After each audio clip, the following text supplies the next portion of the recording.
businesses in Africa can be very challenging.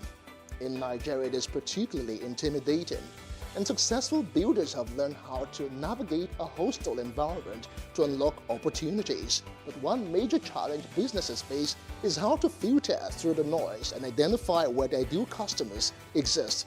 Get insight and practical steps from industry players and captains of industries. Hear success stories to help you make informed decisions as you scale your business in Nigeria. Watch Business Insights at this time on Plus TV Africa.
The Independent National Electoral Commission is once again urged to extend the deadline for the party primaries ahead of the 2023 elections.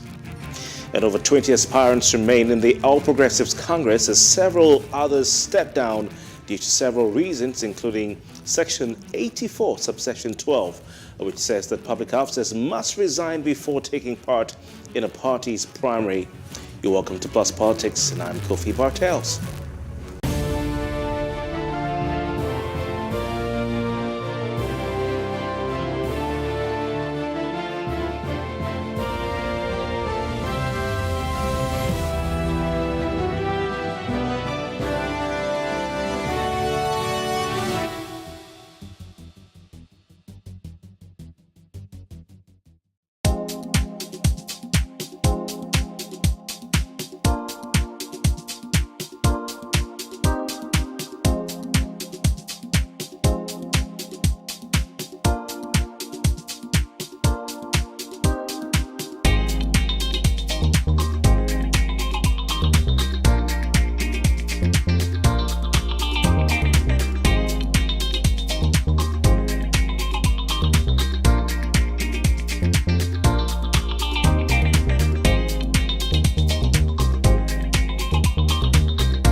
Welcome back. Northern Group, the Arewa Youth Consultative Forum, has urged the Independent National Electoral Commission, INEC, to consider extending the conduct of party primaries ahead of the 2023 general elections. Now, the group noted that the call has become imperative in view of the increasing tension across the country occasioned by banditry.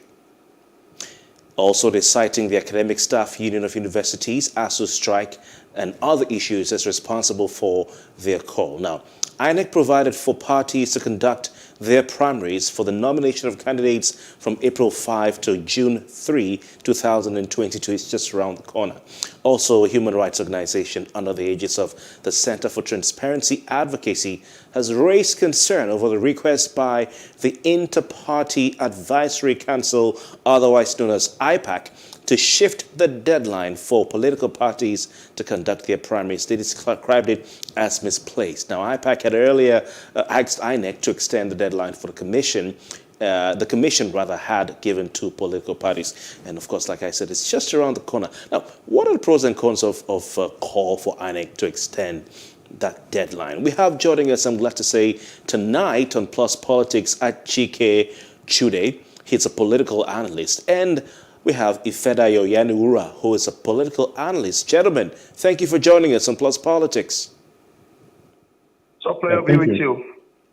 All right. What are your thoughts on this call? I mean, the deadline is just around the corner, and we have parties are rushing to meet up. Is it a right call for INEC to extend its deadline for party primaries? I'll start with you, Chude. What do you say to this? The call came in some time ago by IPAC, and now this other group you're talking about is also reiterating that call. And my position then, when INEC made that call, is the same thing as, like right now, and it's a position that aligns with that of INEC, and that is no to the call for shifting of the date for parties to hold their primaries. And don't forget that when you're talking about parties now, you're talking about, even though that call was made under the platform of IPAC, but it is essentially a call for the APC and the PDP, the two dominant parties in the system, to shift their primaries. And like I said, I align with the position of INEC, which is a firm no. INEC gave them these dates. INEC, of course, has a lot of things to do, and INEC has been able to establish the kind of process that it will take leading up to the 2023 presidential, general election in the country. And the argument of INEC is that essentially once you do that, once they shift the date, then all the other dates that INEC has also earmarked for its own internal processes, administrative processes, will also have to be shifted. And then, of course, don't also forget the argument then, before the Electoral Act was eventually, passed by the National Assembly and sent to the President for assent, INEC had already sounded a note of warning that there was no time anymore, and that whatever they needed to do with regards to the electoral law, the Electoral Act, the passage by the National Assembly and the signing by the President should be done quickly to allow INEC to be able to have adequate time to prepare for the elections.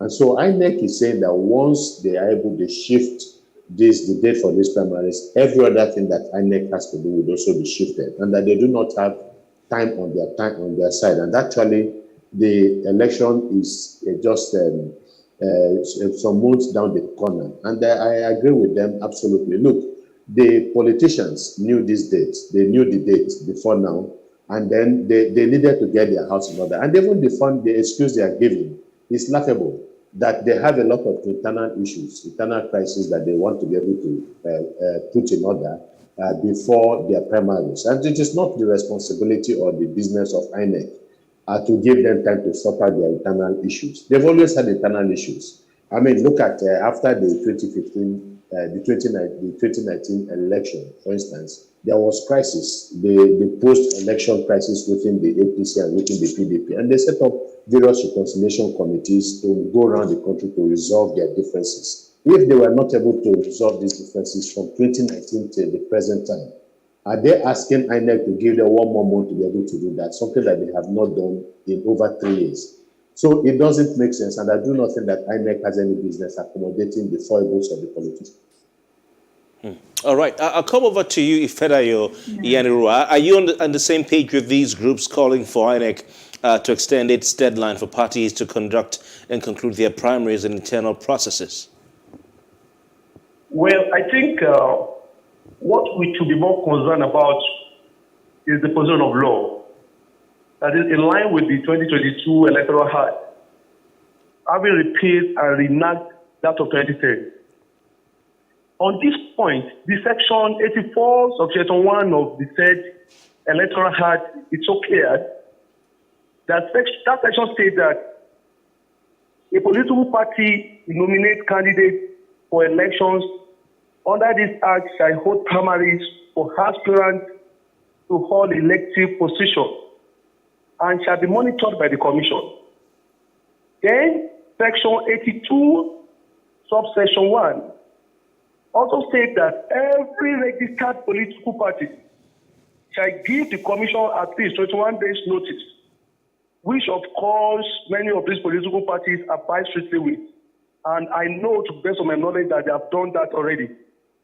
Now, section 29, subsection 1, say that every political party shall not later than 180 days, that is 6 months, before the date appointed for a general election under this act, submit to the commission in the prescribed, what I mean is prescribed forms, the list of the candidates the party proposed to sponsor at the elections, who must have emerged from valid primaries conducted by political parties. Don't forget, at least 180 days before the date appointed for general election. This is an affirmative position of the law. And as we speak, INEC has already fixed date of 2023 general election to February 25, 2023 for the presidential and National House of Assembly elections. Meanwhile, these laws have already provided legal framework for regulating the position of the Independent National Electoral Commission over the conduct of elections in Nigeria. Having been empowered by the 1999 Constitution of the Federal Republic of Nigeria under Section 153 to organize and oversee the conduct of elections in Nigeria. So therefore, as umpire, we all agreed the commission to be. I think what is expected of the political actors is to respect the rule of law. And whoever wants to scheme to endeavor to do that within the position of law and stop discouraging the system and stop acting up as if some individuals have a way of manipulating the commission at the expense of our electoral process that we are all still agitating for to be well and more reformed. Political parties that are clamoring for INEC to shift date for primaries is just as if when we are telling coach to shift goalposts, which of course is called for. All right. The commission has been empowered by the Constitution. We regard them as umpires. We did not discourage them. Whatever they bring on board binds on all of us. We are not unaware of all the scheme is going gentlemen, on. Yes, Ifedayo Iyanirua, thank you very much. I've listened to you. I've listened to Chude. You're sounding like, adjusting election timetables or moving elections forward, changing the dates is sort of a taboo in politics. It's going to sound the death knell as far as democracy in Nigeria is concerned. It's going to be the death of all of us. It's a sacrosanct, something that cannot be touched. But all over the world, in Nigeria, we have examples. Elections have been postponed, gentlemen. Dates have been changed before. So is it that it is unknown to us? Is it that it is such a bad thing that cannot be done, or what? Will anything change if the parties are calling for, some parties are calling for the dates to be changed and, for more time to allow the parties to put themselves together? I'll come back to you, Achike Chude. INEC has a responsibility. They have a mandate, and their mandate is outside of the normally interference of the political parties. And so, like I said, the INEC has a lot of challenge. INEC's challenge is to organize elections for the whole of this country, and that is a very big issue. And then also don't forget that there have been constraints in terms of, release of money to INEC. In most cases, INEC does not have monies released to it as and when due. So that causes a lot of constraints by the time monies are eventually released to INEC. So INEC takes all of these things into consideration in taking a decision. Yes, the political parties can make a request. They have made a request, but it behoves on INEC to consider that request or the request favorably or unfavorably. And in this case, they have said and they have looked at their own logistical issues and logistical challenges. And they have said they will not be able to accommodate this request by the political parties, and that the political parties have a duty to put their house in order. And that is what they expected to do. Because look, the political parties are aware of, especially the dominant political parties. They are the ones in control of in control of the National Assembly, the Senate and the House of Representatives. It is their members that were involved in passing the Electoral Act. The president is a member of one of the political parties, the APC and others. So the politicians have an idea, or they had an idea about the timelines within which elections are going to be held. And then having, passed the Electoral Act, and then, INEC came up with a table of events that will lead to the election, which includes the organizing of the primaries also.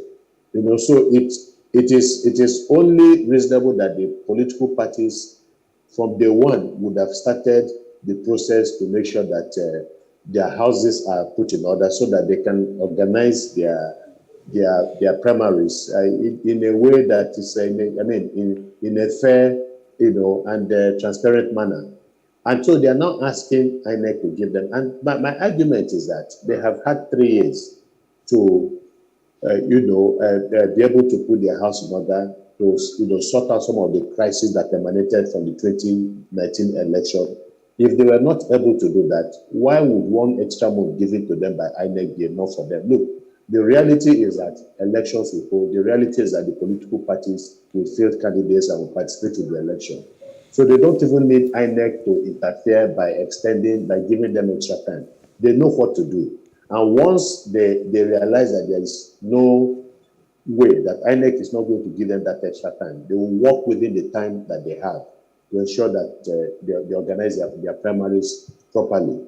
And I think they can do it. I think they are just being lazy, asking for extra time. But like INEC says, giving you this time would also, distort our table for preparation for the election. And I do not think that the politicians should burden INEC with their own problem and then create a different problem for INEC, while INEC is trying to solve their own problem.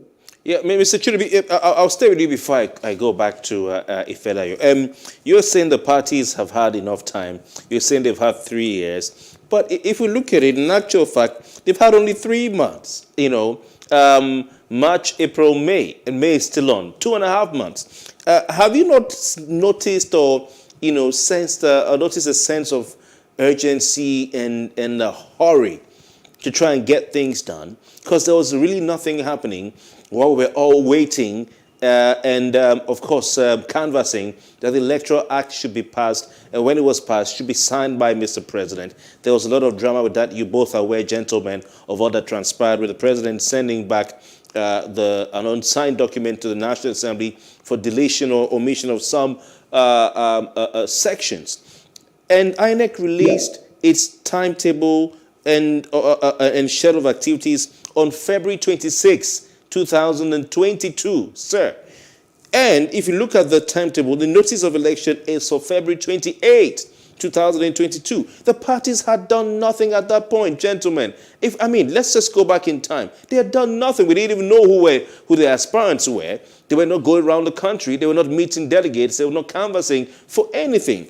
And the parties now have to move from ending of February, March, they have 1 month. April, they have 2 months. May, they have 3 months, to June 3. In fact, the commencement of the primaries is from 4th of April, which is a month ago.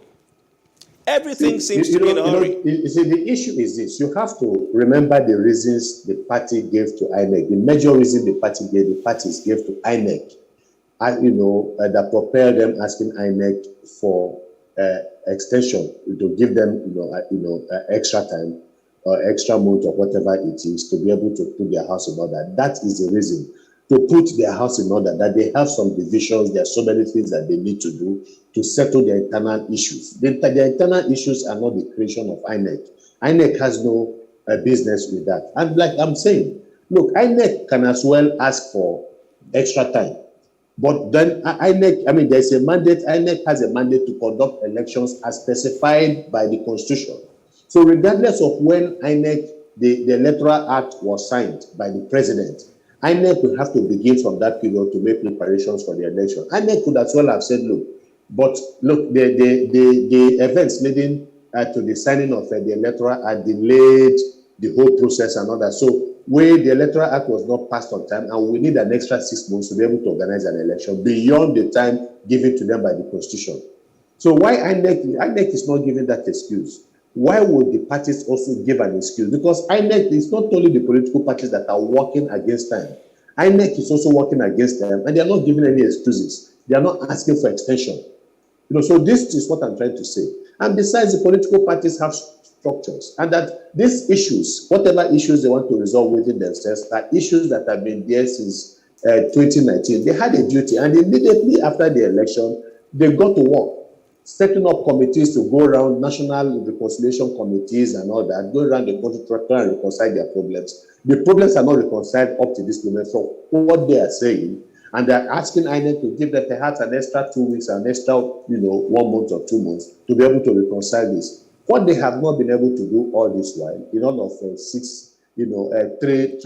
years plus, are they going to do it in 1 month? They are not. So INEC has done the right thing by refusing, and you're going to see how the political parties are going to respond. They'll just go back, knowing that they have limited timeline within which to work to sort out their issue. And they are capable of sorting out these issues. Perhaps not 100%, but I do not think that they should, because they want INEC to solve their problems.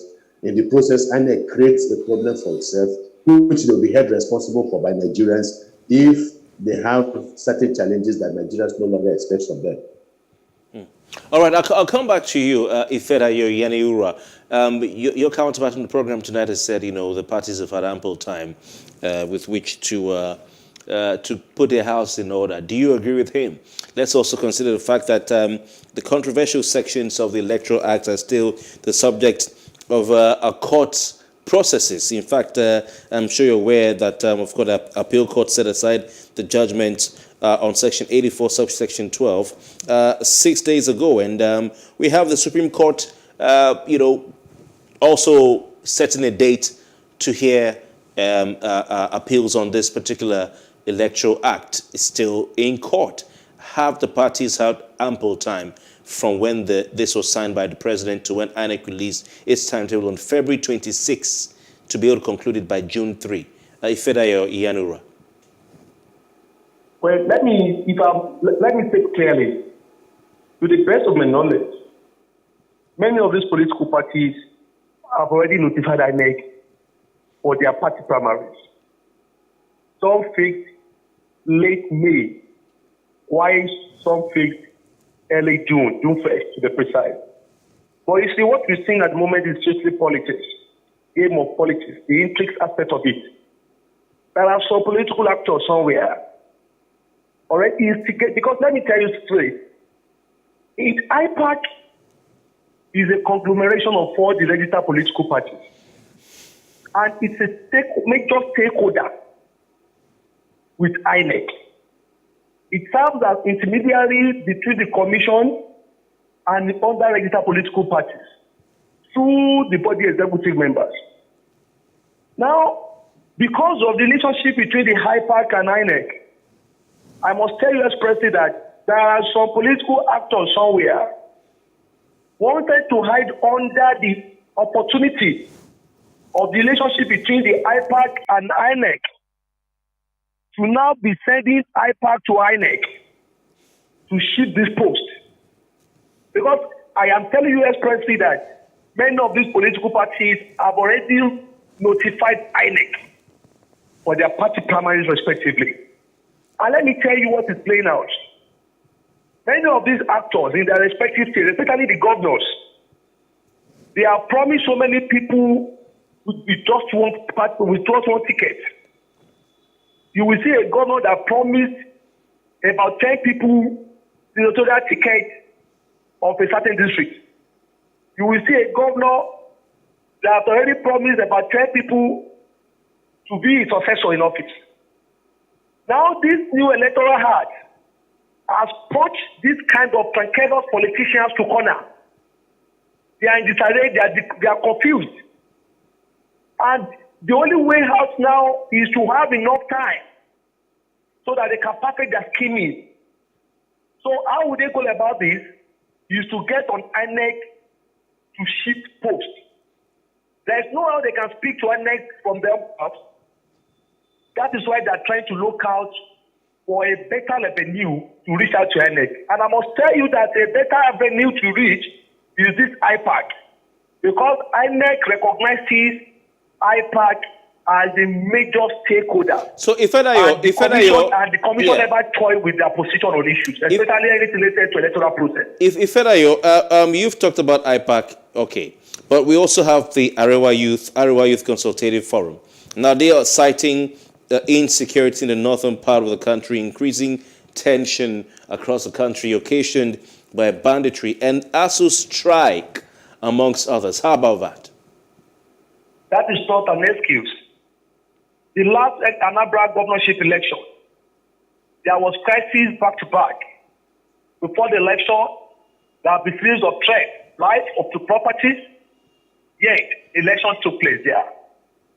So if we allow this issue of security threat to have negative effect on the conduct of election in Nigeria, I must tell you this, that in future, many of these desperate political actors will be causing crisis to get hold of INEC for an election to be postponed.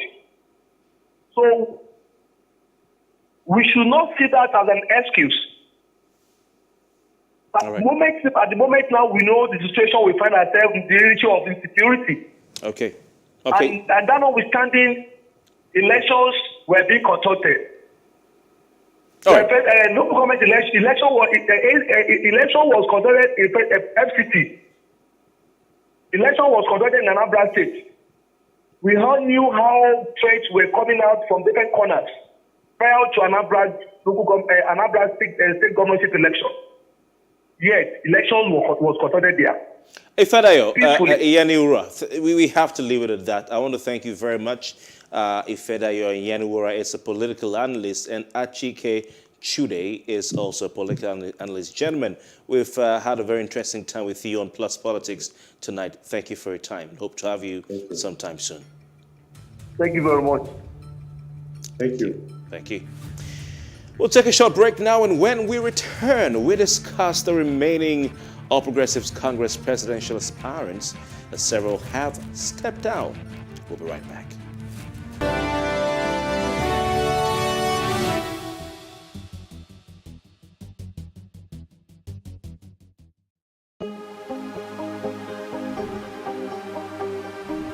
This is it for upcoming artists to blow in Nigeria.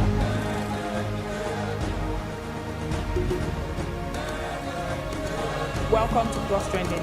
I am Buki November, your host, saying thank you for joining us on today's episode. Welcome back. It's tea time on Plus TV Africa. Practice makes perfect. I'm not perfect yet, but I'm a lot better than I used to be. He's a king. He's entitled to marry 100 if he wants to.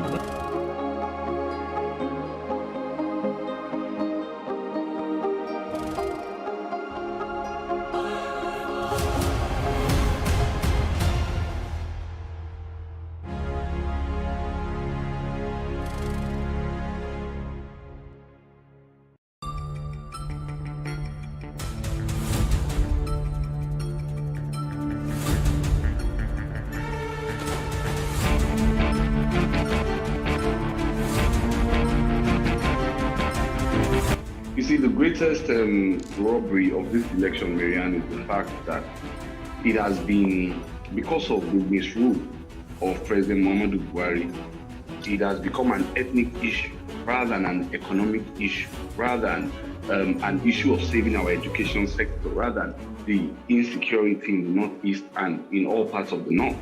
Now everybody is more concerned about where the president comes from than what the president can do, because everybody has seen the marginalization, the ethnicentrism that has been at play under the APC. There is a northern president that will be completing 8 years in 2023. And let me restate that the presidency is not of the party. The presidency is the president of the country. So whether it is APC or whether it is PDP or whether it is any other party, is the president of Nigeria, not the president of the party. And for us, and I speak on behalf of Afeni Ferret, Ohanes Indigo, Sandel, and the Middle Belt Forum, under the auspices of Southern and Middle Belt leaders. And I'm restating the position of that forum, that any political party in Nigeria, any of the major political parties, there are political parties that we know that are motion parties, any of the major political parties, particularly APC and PDP, that choose the other candidate will not have our support. And it's a statement of fact. Journalism in Nigeria is an all-commerce affair. Why is it an all-commerce affair? It's only in journalism where you see somebody who read an engineering course or maybe a medical course, practicing as either a broadcaster or a reporter, doing stories.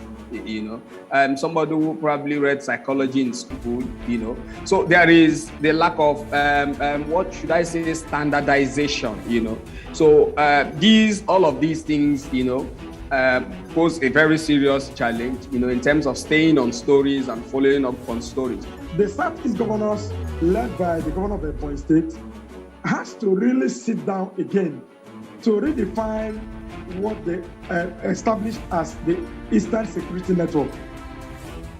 The Ebubago Security Network. Yes. The Ebubago Security Network was meant to be a regional security outfit like Amotekun. But if we watch the way the different other 3 governors or 4 governors of the Southeast have been acting or behaving, it does appear that Ebubago has only been operating in Ebonyi. And that I won't talk about it, because what is even doing in Ebonyi, it is not going after their non-government, it's only going after political opponents. Okay, agreed, yes. PDP and APC, the 2 major parties, they have a zoning formula which they have been applying since the democratic dispensation came into play. But then, what we see playing out today is like a dysfunction of the entire system. All of a sudden, everybody is saying, oh, we don't believe in zoning. We don't want to follow zoning anymore. So something is, definitely wrong in the structure of these 2 political parties. And this is where the Igbo leaders need to go to first and resolve issues. Why is it that they're now saying they don't want to do zoning? What is the problem? So you can't tell me that, we can blame Mr. President for everything, but we can't be blaming Mr. President when the political parties themselves are not doing the right thing. I don't know about pushing it to the Southeast, because obviously those in the South, in the Southwest, under the platform of the APC, do not have any obligation to the PDP.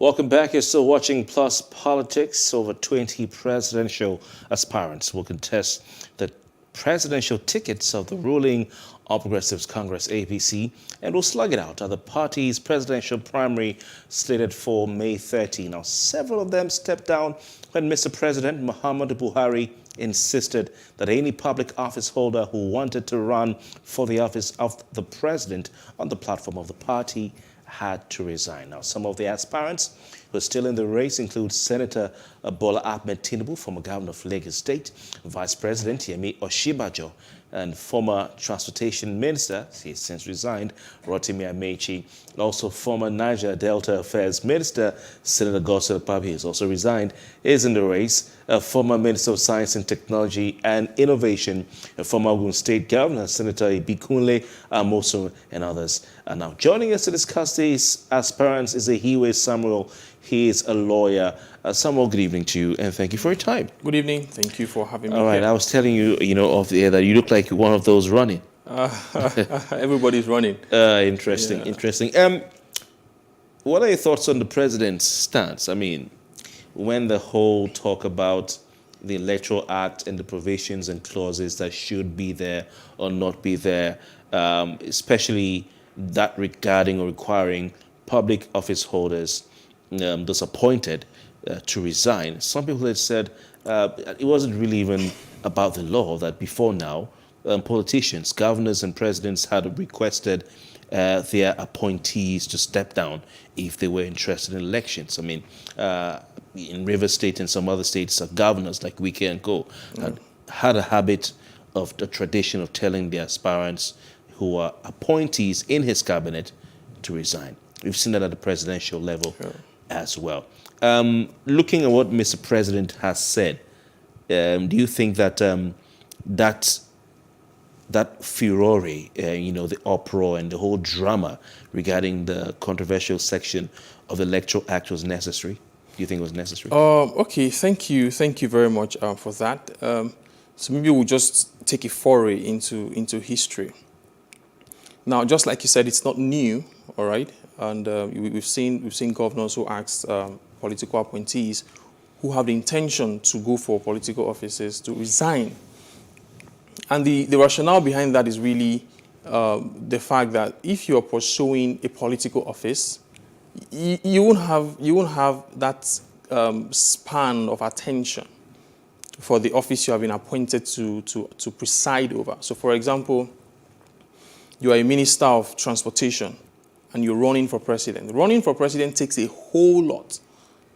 You have been given an assignment to run a ministry, and now you're running for president.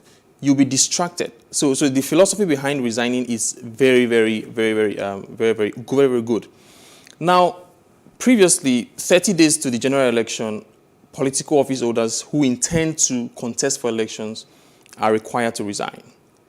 Section 84, sub 12 of the current Electoral Act has now said, if you have an intention at all, not even 30 days before, if you have an intention before you go into the primaries, resign. Now, I think it's a very good provision because it gives the political space some sort of seriousness. It gives it some sort of seriousness, and the president enforcing that particular provision has already shown that he is one who would give in to the dictates of the law. You would recall that an individual had gone to challenge the provisions of Section 84. And maybe I should say unfortunately, but I mean, the courts ruled that Section 84, sub 12, is null and void. The court knocked it off and even instructed the Attorney General of the Federation to get the section off of the Electoral Act. But interestingly, an appeal was made on that judgment. And the Court of Appeal nullified the decision of the court below. So what it means effectively is that as we speak, Section 84 sub 12, which mandates political appointees who have an interest or an eye for political offices, elective offices, should resign.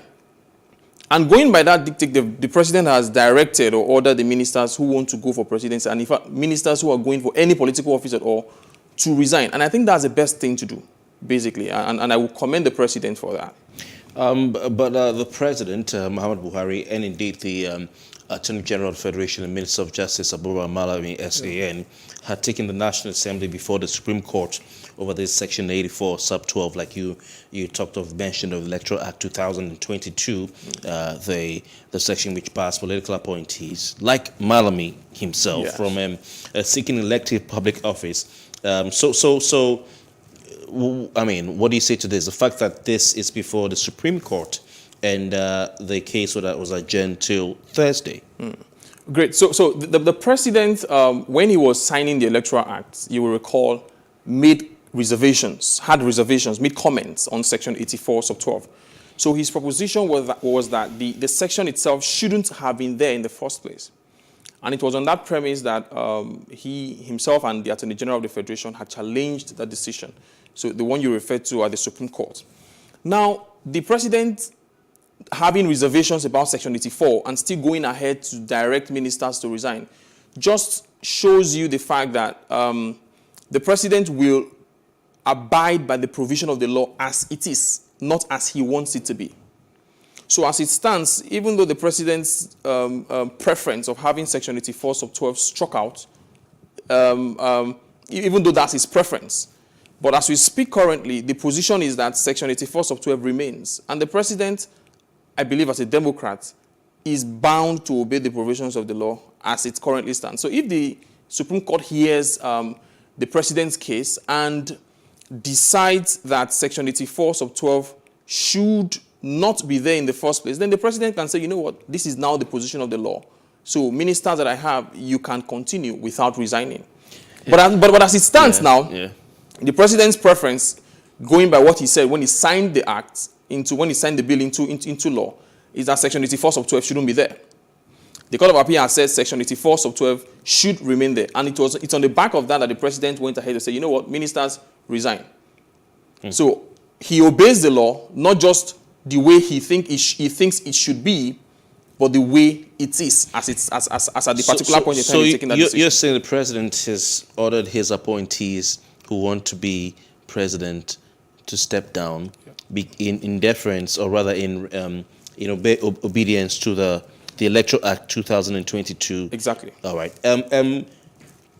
Isn't there? So you're saying he doesn't want to do it, but he has to do it because that's the position of the law. Yes. Isn't there a place in law, in jurisprudence, if I can use that term, that would, allow the status quo to continue until, or would allow a state of execution of any law as far as it's before the courts? Great. Now you see the way the issue of stay of execution works. You don't just file an appeal and expect that filing or that appeal to act automatically as a stay, right? So you need to secure a stay of execution. So as we speak, there is no stay of execution on the decision of the Court of Appeal. So you need to file a separate application. You have to file an application for stay. Right. Okay. Do you understand? And again, the matter at the Supreme Court is not an offshoot of the matter at the Court of Appeal. I don't know if you understand that. So it's not as if the president appealed the decision of the Court of Appeal. So the president filed a separate action. Taking the National Yes, Assembly. so the one at the Court of Appeal now is an offshoot of the one decided by the Federal High Court, where the Federal High Court held that Section 84 should be expunged. So people appealed, some individuals appealed against that decision, and the Court of Appeal nullified the decision of the court below. So once that is ongoing, the president also has a suit on the same subject matter at the Supreme Court. So the president's action at the Supreme Court is not an offshoot of the one at the Court of Appeal. And just like I said... But it's the same clause 84 same clause 84 sub 12. Yes, same clause 84 sub 12. So if we have, different judgments, what happens? So as it stands now, if the Supreme Court gives a decision, right? If the Supreme Court gives a decision on the matter currently filed by the President and the Attorney General, I mean, that will become the position of the law. So if the Supreme Court says Section 84 sub 12 remains, that becomes the position of the law. All right? Because the Supreme Court is the final court. So that becomes the position of the law. So what happens to, so of course, the Supreme Court is the highest court in the land. So other courts will have to submit to its decision. All right, interesting. Now, so we have the likes of Senator Chris Ngige, Minister of Labor and Productivity. We have the likes of Abubakar Malami SEN, who we hear wanted to be governor of his state, now deciding I want to stay put. Yeah. They have stayed put.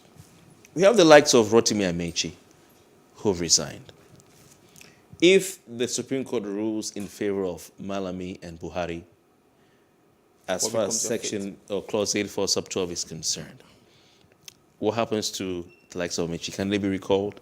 No, you see, you should understand. Can they be reappointed because it means that they resigned too early? I'll tell you how it works. Yeah. You see, the position of a minister is an appointive position. So the president, at his pleasure, appoints the minister.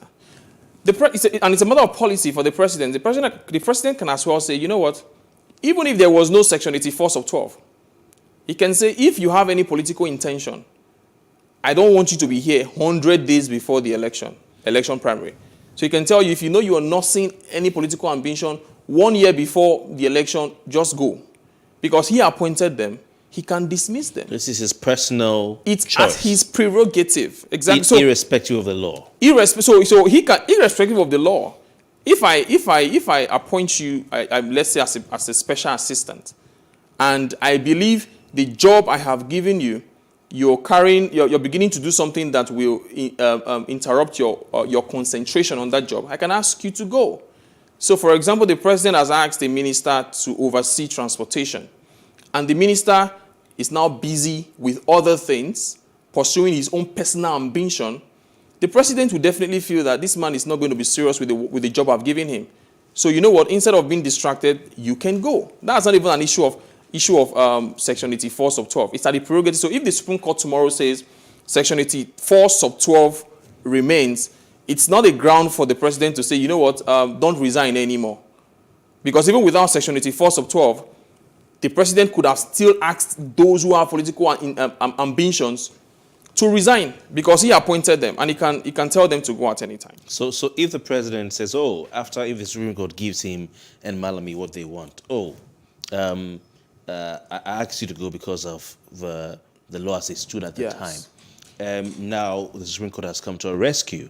Looking at all the constitutional provisions, it said it's Clause 84 sub 12 was flouting, including the African charters that were cited. And the president says, come back. Of course. What will you say? No, but you see, as president... How do you see it? As president, you can appoint, dismiss, appoint for 5 times and above. It's at your pleasure. So he can call them back. He can call them back. What will you say?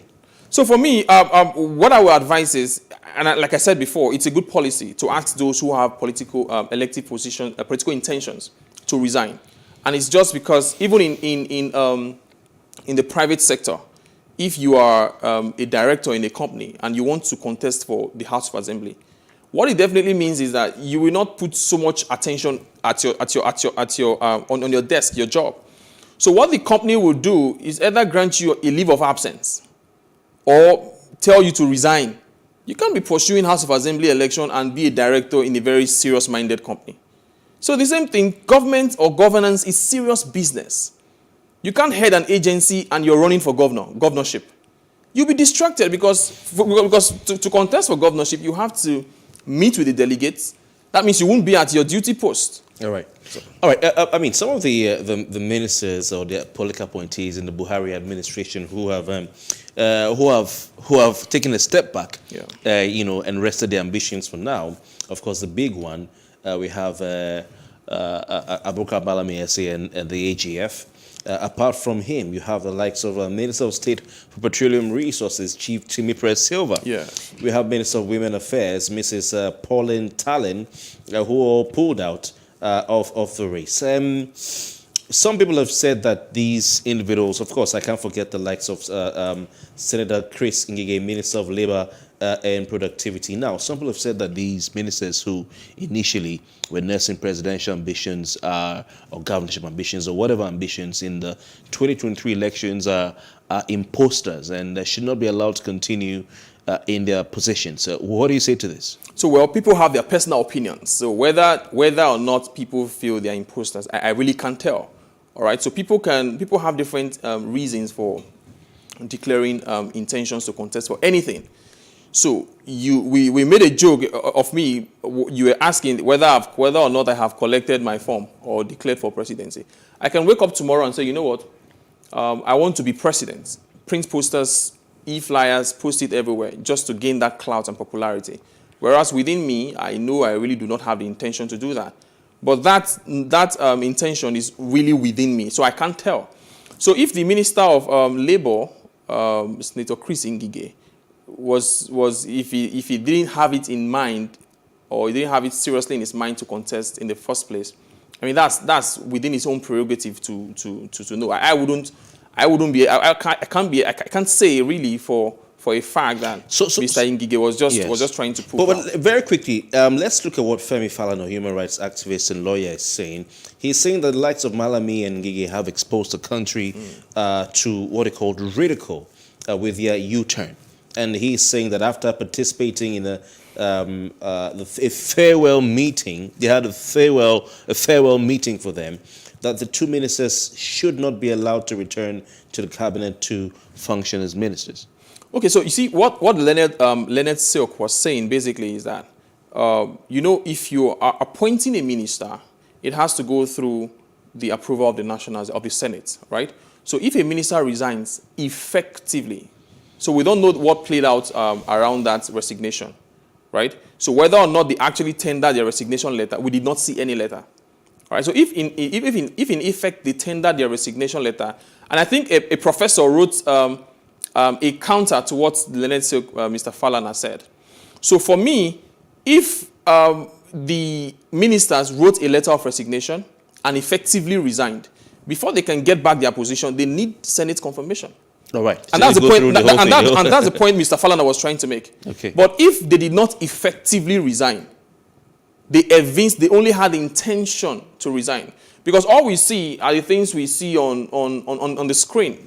So it's possible before the farewell meeting there was actually sent forth, like we call it. The sent forth. There was actually, maybe that was just for the screen. Maybe there was no effective resignation just yet. Right. So, but if there was an effective resignation before those guys can come back, they need Senate confirmation. I wish you had more time. Very interesting submissions by you. You're a good lawyer. Thank you very much for your time. Ehiwe Samuel is a legal practitioner. He's been our guest on the second discussion right here on Plus Politics, and we would surely be looking at these issues as we inch closer to the 2023 elections. Thanks for staying with us. We've come to the end of today's show. Plus Politics returns tomorrow. I'm Kofi Bertels.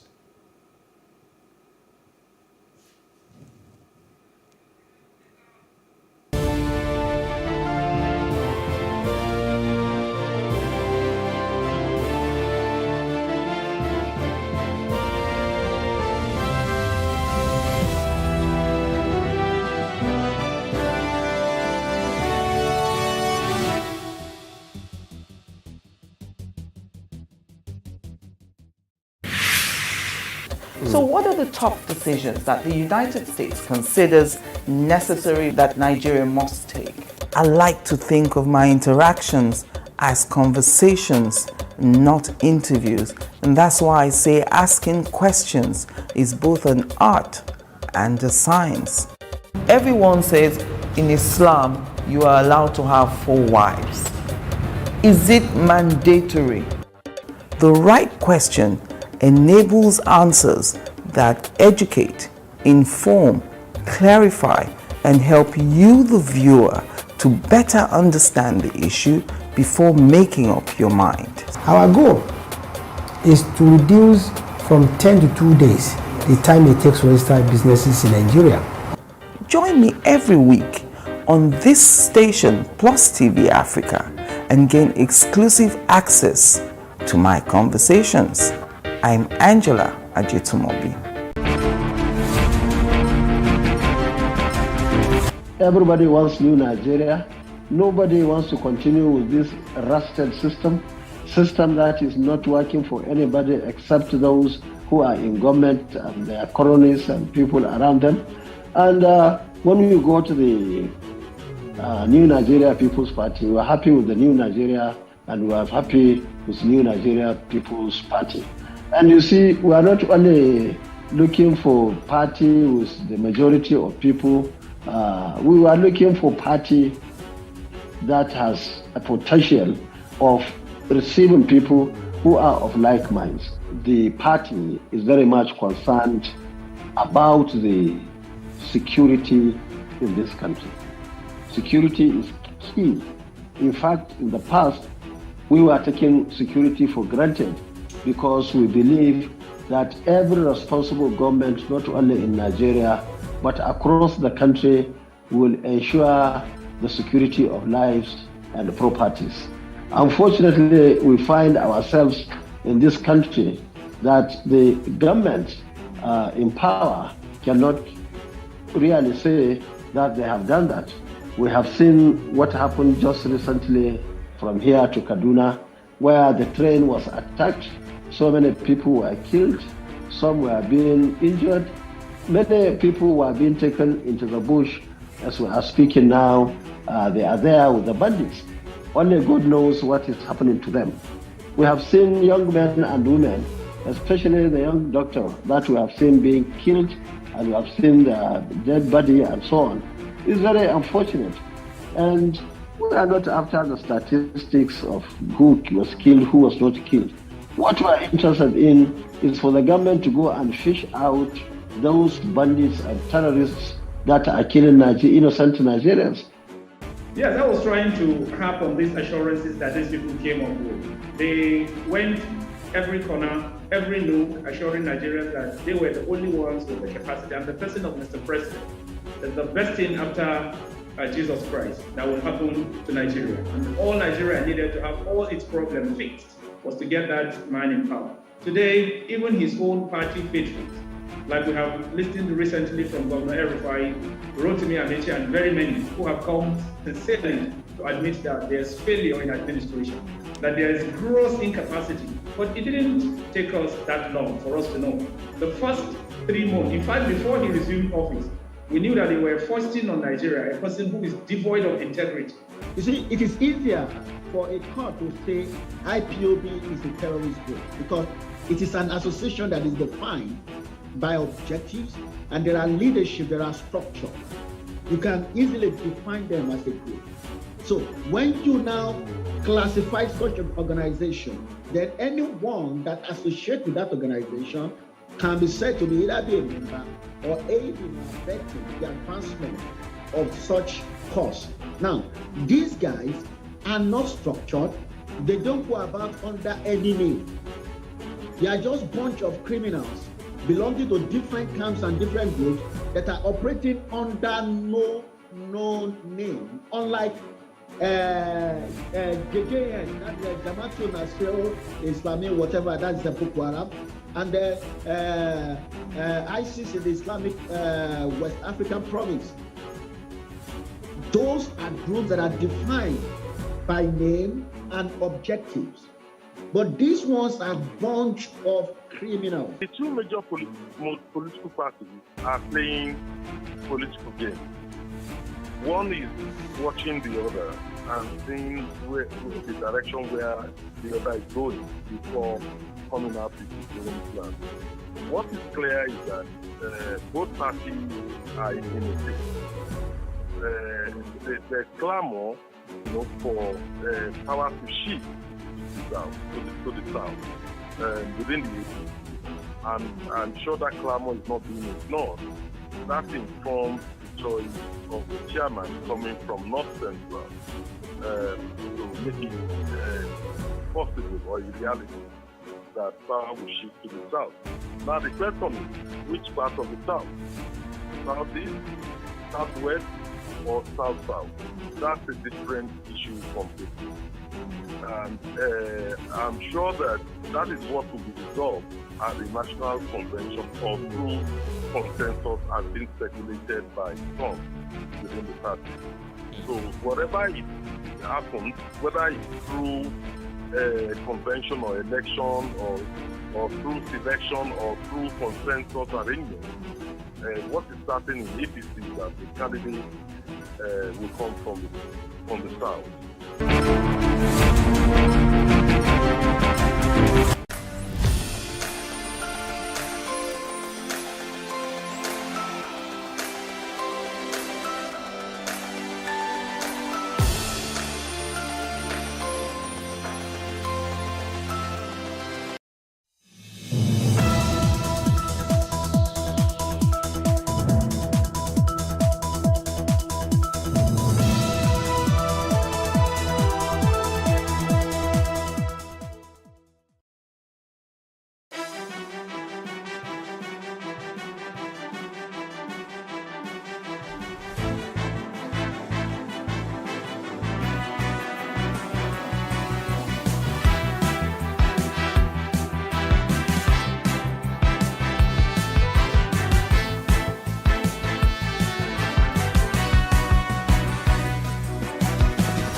Hello and welcome to What Are You Saying? #Ways, where we talk about topics in the news as it affects us all. I am Osayome Saleh, and today Noma and I we're holding the fort. I think it's a two aside this week. You know. Hello Noma, how are you doing? You look amazing, by the way. I love the hair. Yeah, I finally made it to the salon. Lovely hair. I'm really happy with myself. My hair was a mess. I've been doing the best I could, being the person I am, but today I just needed somebody to help me wash my hair. So I'm feeling good. But you look lovely. I feel lovely. Thank you very much. So what salon did we go to? It's Fabs, as you know. You imagine, okay, let me not reveal, but imagine going all the way back mainland. I beg. Please, you know, trust me. We are, oh my God. We are in Lekki, but we are not off Lekki. Yes, we are in the Lekki, but not we are not off. We are not off Lekki. No. You know what is even really annoying is that clear, because when you get good service and then you have affordable pay. I mean, you don't. It's a win-win situation. The anger for me with Lekki is that you charge me so much, and yet I can't see. Crappy. The other day when I went to the salon, I said, "What?" And by the time they were done, I said, "You know what? I'm going back to my roots." Sorry. Yes, Fabs did an amazing job. Yes, so they made my hair as well. Oh, so of course. I'm rocking it for 1 week. We will keep louding it. Yes, they're doing an amazing job. Interesting. So today, there's too much heavy talk. There's too much happening in the news. Too many things. You know, we've been holding off this conversation for a bit, but I think it's time for us to have the conversation of the young girl, Deborah Samuel, that was lynched and eventually burnt, too many conversations all over the place. Is it religion? Is it lack of, justice, or lack of law and order, or is it ignorance, So many things happening in the news about the young girl, and it's really, really heartbreaking, because for me, what was scary is the fact that even in an institution, right? The people in the institution could not even protect the girl. They had to summon her out of the institution. I mean, so it's just a lot of emotions going through my mind, that where exactly is safe in Nigeria? Where is safe in the country? So we're discussing Deborah Samuel, as I earlier said, and here's what we found as today's quote. It's an universal law. Intolerance is the first sign of an inadequate education. An ill-educated person behaves with arrogant patience rather, impatience, whereas truly profound education breeds humility. So when you see people acting, in a certain way, you would know that they're really ill-educated. Now, Deborah Samuel, a 200 level home economics student of Shehu Shagari College of Education in Sokoto, was on Thursday, 12th of May, 2022, said to have made a comment in her school's WhatsApp platform, which her Muslim colleagues considered blasphemous of the Prophet Muhammad, and killed her before setting her corpse ablaze. So it's our ladies' night out, and Norma and I will be discussing Deborah Samuel's death. Is it a show of religious intolerance? Is it an absence of law and order, or ill education? When we open our phone lines, we really, really love to hear what you have to say. Please let me sound a little bit of caution. Let's be careful with words that we use, because people are sensitive at this time, so we do not further agitate. Instead, let's even understand what the situation is. So when we open our phone lines, I would really love Muslims to call in, Christians to call in. Let's hear ourselves and let's hear what you have to say. But first, let's take a break to see what we found in the news.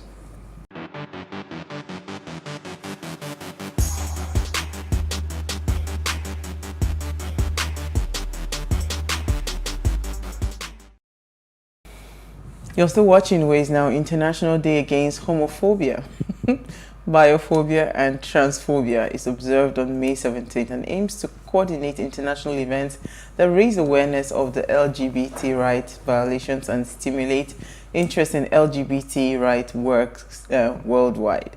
By 2016, the commemoration had taken place in over 130 countries. The founders of the International Day Against Homophobia, as it was originally known, established the IDAHO committee to coordinate grassroots action in different countries to promote the day and to lobby for official recognition on May 17. That day was chosen to commemorate the decision to remove homosexuality from international classifications of disease of the World Health Organization in 1990. So we're talking intolerance today. So when I saw this day, I said, "Oh, what a what a coincidence!" You know, this is one thing that a lot of people are not tolerant about. I am learning. A lot you know, of people are not. even though I do not support it, because I feel like biologically, there is an attraction a man and a woman have that is stronger than anything. But I'm learning to just say, you know what? I see you. I hear you.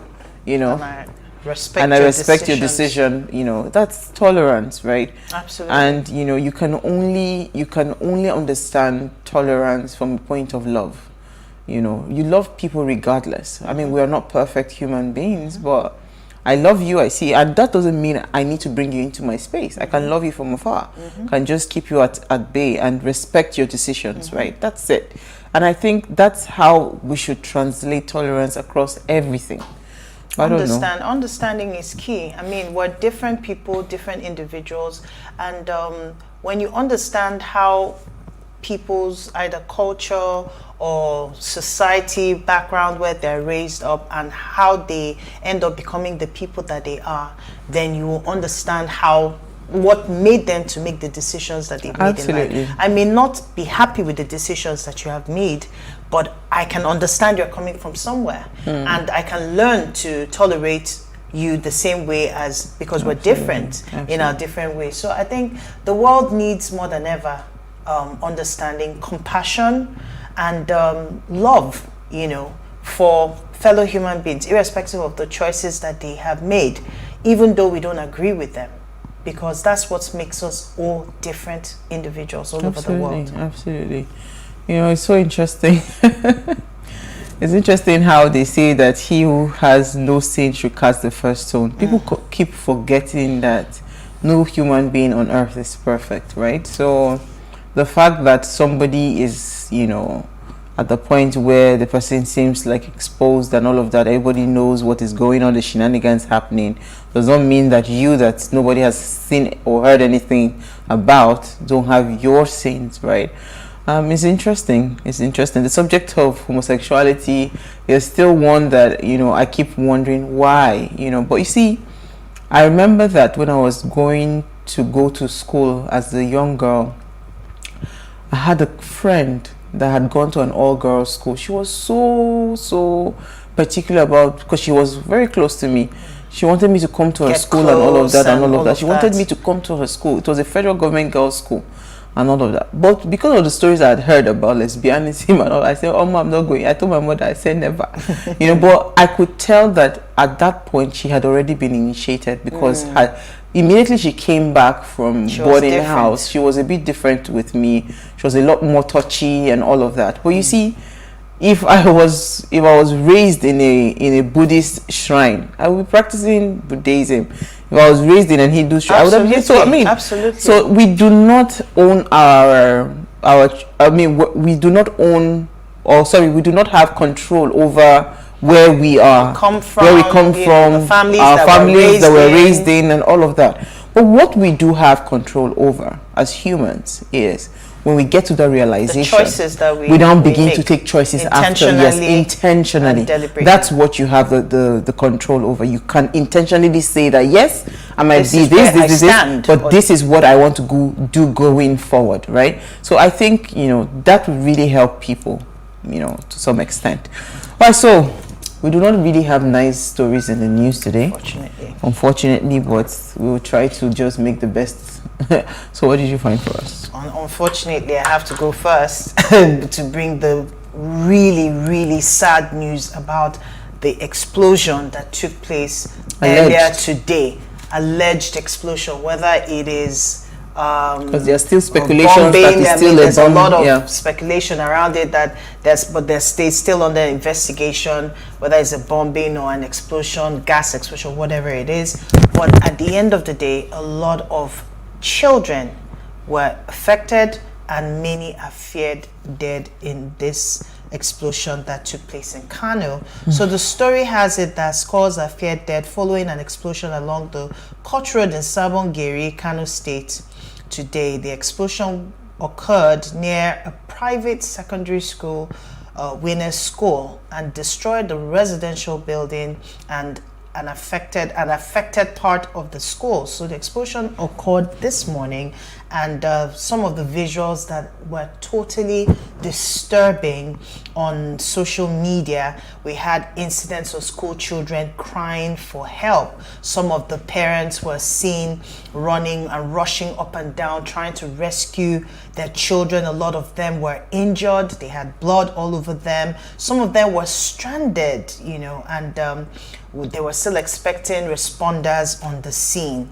So as of the time of the reports, security operatives were said to have been on ground. We had the Army, Police, NSCDC, and that has surrounded the place. And also the National Emergency Management Agency and Fire Service operatives were also on ground trying to rescue victims. It's really sad, and I can't even imagine the thought of taking my kids to school only to receive this kind of news that an explosion has taken place. And it tells on the bigger picture that Nigeria, you know, this situation we have been crying over about the security, either the state of security in the country, or even some of the things that people are not aware of around them. You know, whether it was a gas explosion, I don't even know why a gas plant or whatever it is would be located near a school. And if it was an actual explosion of some sort, then it tells that there is a security breach in the state. And this is not just about Kano State. We're talking about situations also in Lagos. We're talking about situations in different parts of the country. You don't even want to go to the southeast, where there have been countless of situations, unknown gunmen, whatever it is.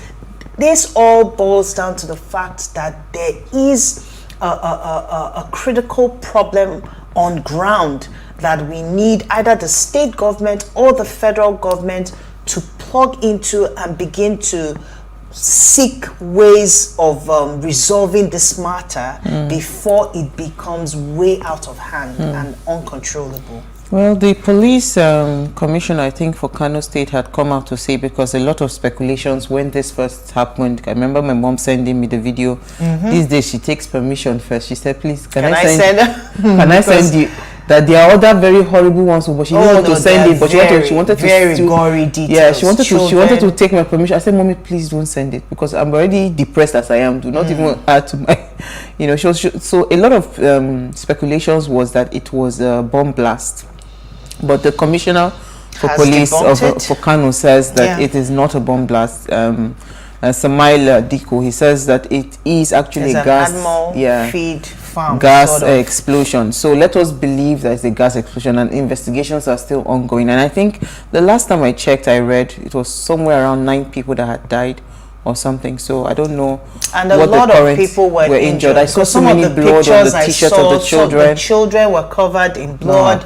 A lot of them were injured. And they were really toddlers, small, really small. Real so toddlers. It broke my heart completely, because these children, I can only imagine the fear that they experienced when it actually occurred. Yeah, and some of them are still trying to locate their parents. Parents are still trying to locate some of their kids as well. All right, so my story is also not so much of a great news. ASU, they say gunshots as soldiers disperse protesting students in Ondo State. Men of the army have allegedly stormed the scene of the students where they were protesting. The students had gone out for day 2, right, to protest the lingering strike of the Academic Staff Union, that's the ASU. Videos obtained by correspondent had shown that soldiers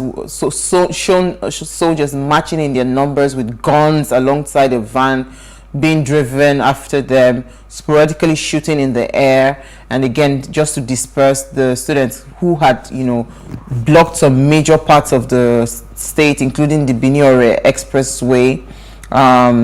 This is really sad. Why I actually picked the story, it just brought back 2020, October 10, what's it called, NSAS, October 20th, 2020, where peaceful protesters were using military guys to disperse a peaceful protest. Again, it has come to play. Students are not in school, right? Education is one of the biggest thing that can either make or mar any nation, right? And you have students on the road protesting.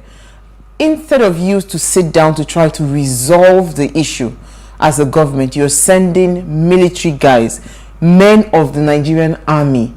These children, they are not holding weapons. Like, are we not tired of the same story? This is the same thing. This is like, it's just a reminder, because they say that even shooting in the air is as dangerous as a direct gun to the chest, because it can hit anybody. A stray bullet can hit anyone, and we still have these things over and over again. Is it that our intelligence with the army, they are not smart enough to find ways to resolve, any form of, or dissolve any form of gathering that, like a protest? Must you go in that direction of using guns?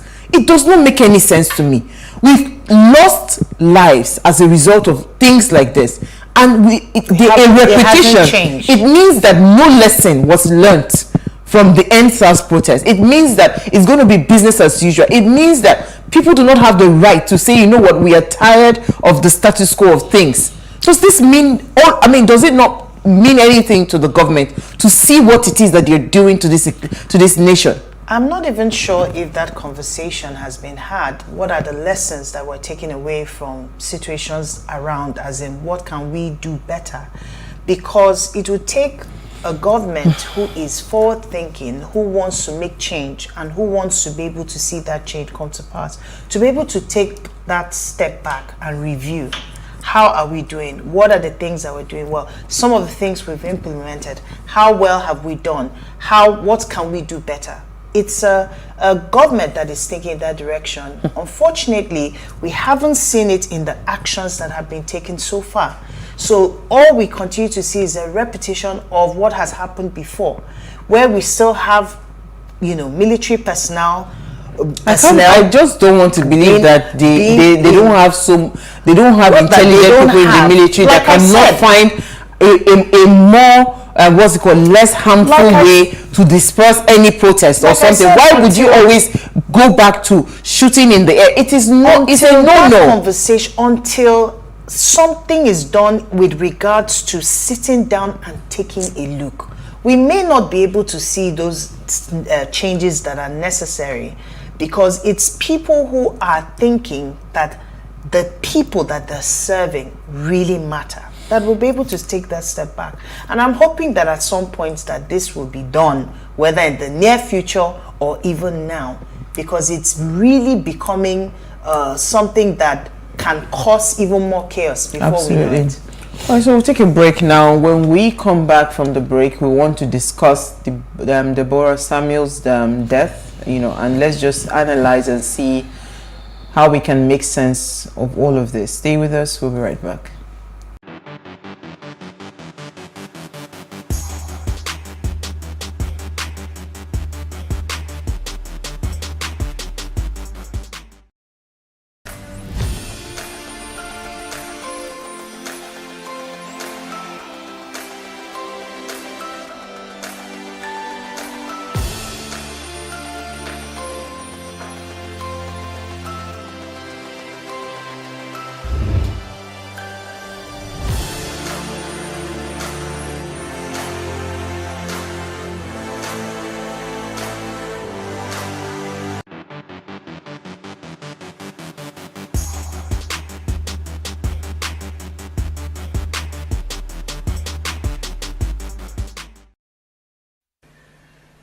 My dear friends, I must be honest with you. Today, I would have preferred not to be here to preach to you. Today, I would have preferred to lock myself up in my chapel before God alone to weep and to pray. To weep and to pray for my nation, where darkness has descended. To weep and pray for my church that is being stifled out of existence in the world and also in Nigeria. To weep and pray for Deborah Emmanuel, who was killed because she found herself in a part of Nigeria she thought was home, but it wasn't. To weep and to pray for my brother and friend, Bishop Matthew Hassan Kuka, the world-acclaimed voice of the voiceless, who has now become soft target for those same voiceless people who see him as part of their problem rather than as part of the solution. To weep and to pray for the poor, miserable murderers of Deborah, who have been left uneducated and unemployed deliberately so that they can be manipulated, brainwashed, and instrumentalized for political ends by religious bigots and political egoists. To weep and to pray for people who should be leaders, religious leaders, who enjoy being ambivalent in the condemnation of evil when it is perpetrated by one of them. To weep and to pray for our political leaders, under whose watch this nation has crumbled.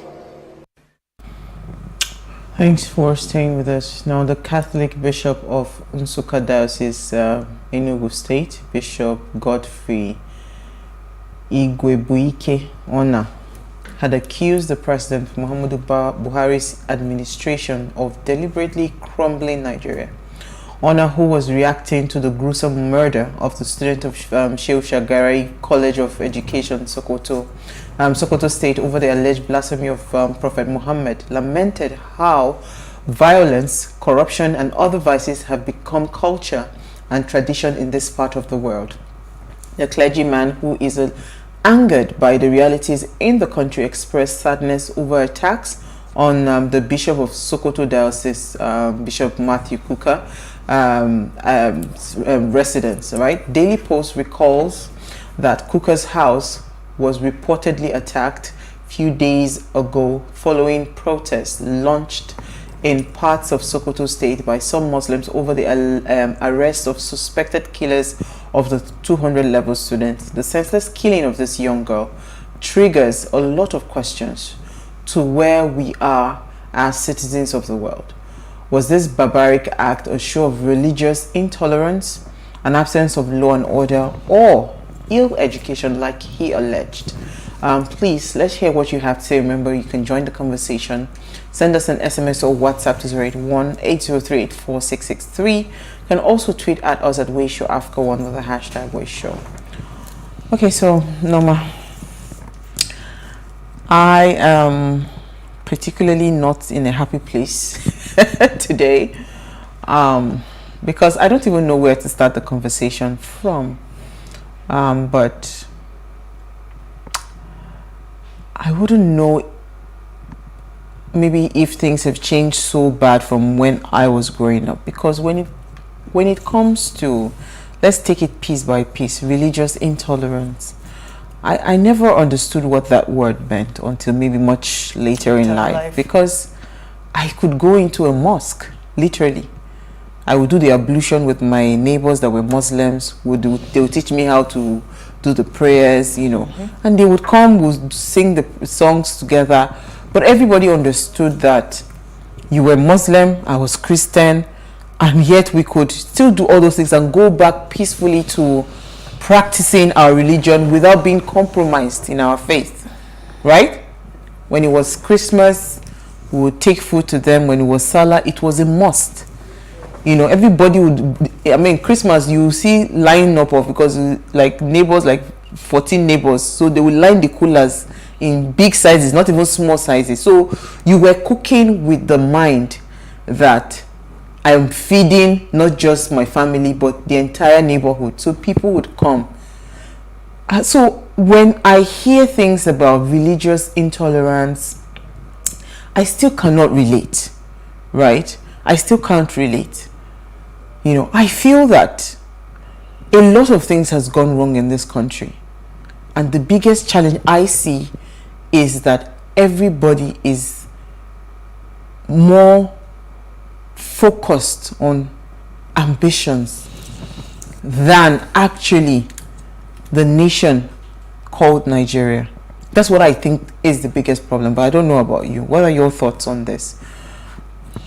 Well, I can resonate with what you were saying. Growing up, I think as an older person, that was when I started knowing that there's a difference, or that we were different. Growing up in the North as well, North was home. North is still home for some of us. I don't know about others.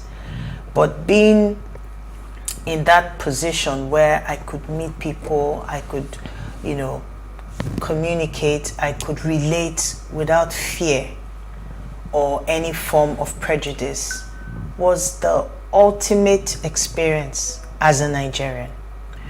And that was surprise there that some of us didn't, some of us will say we're true Nigerians because we've been all over the country. We have lived and we've experienced the people, we've experienced the culture, we embraced some of it, you know, just to be able to have that sense of belonging as a nation.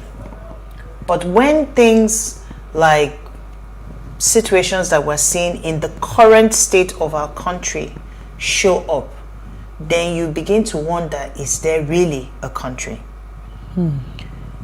It is deep because when people start making certain comments or certain statements that, oh, you don't belong, or when there is, for example, if somebody who grew up in Lagos says, I'm a Lagosian, I can vie for, and that's when it's remembered that, oh, you know, you are not from Lagos State, or you are not born in Lagos, or things like that. So with situations of religion, like you rightly said, growing up in the North, we had Muslims as neighbors. We received meals from them during festive periods, and then during Christmas or during our own festive periods, we also share what we had. So at the point where people now begin in the face of conflict, then people now remember, oh, you are this and I am this. It now begins to tell you that, was it a dream or a facade that we embraced? And this is now the actual reality of the situations of ground. So the Bishop Godfrey, right? That's his name. Was talking about uneducated, unemployed. He mentioned those two words. So I believe education has a major part to play in this, because again, I have interacted. I have a lot of Muslims as friends, really close friends.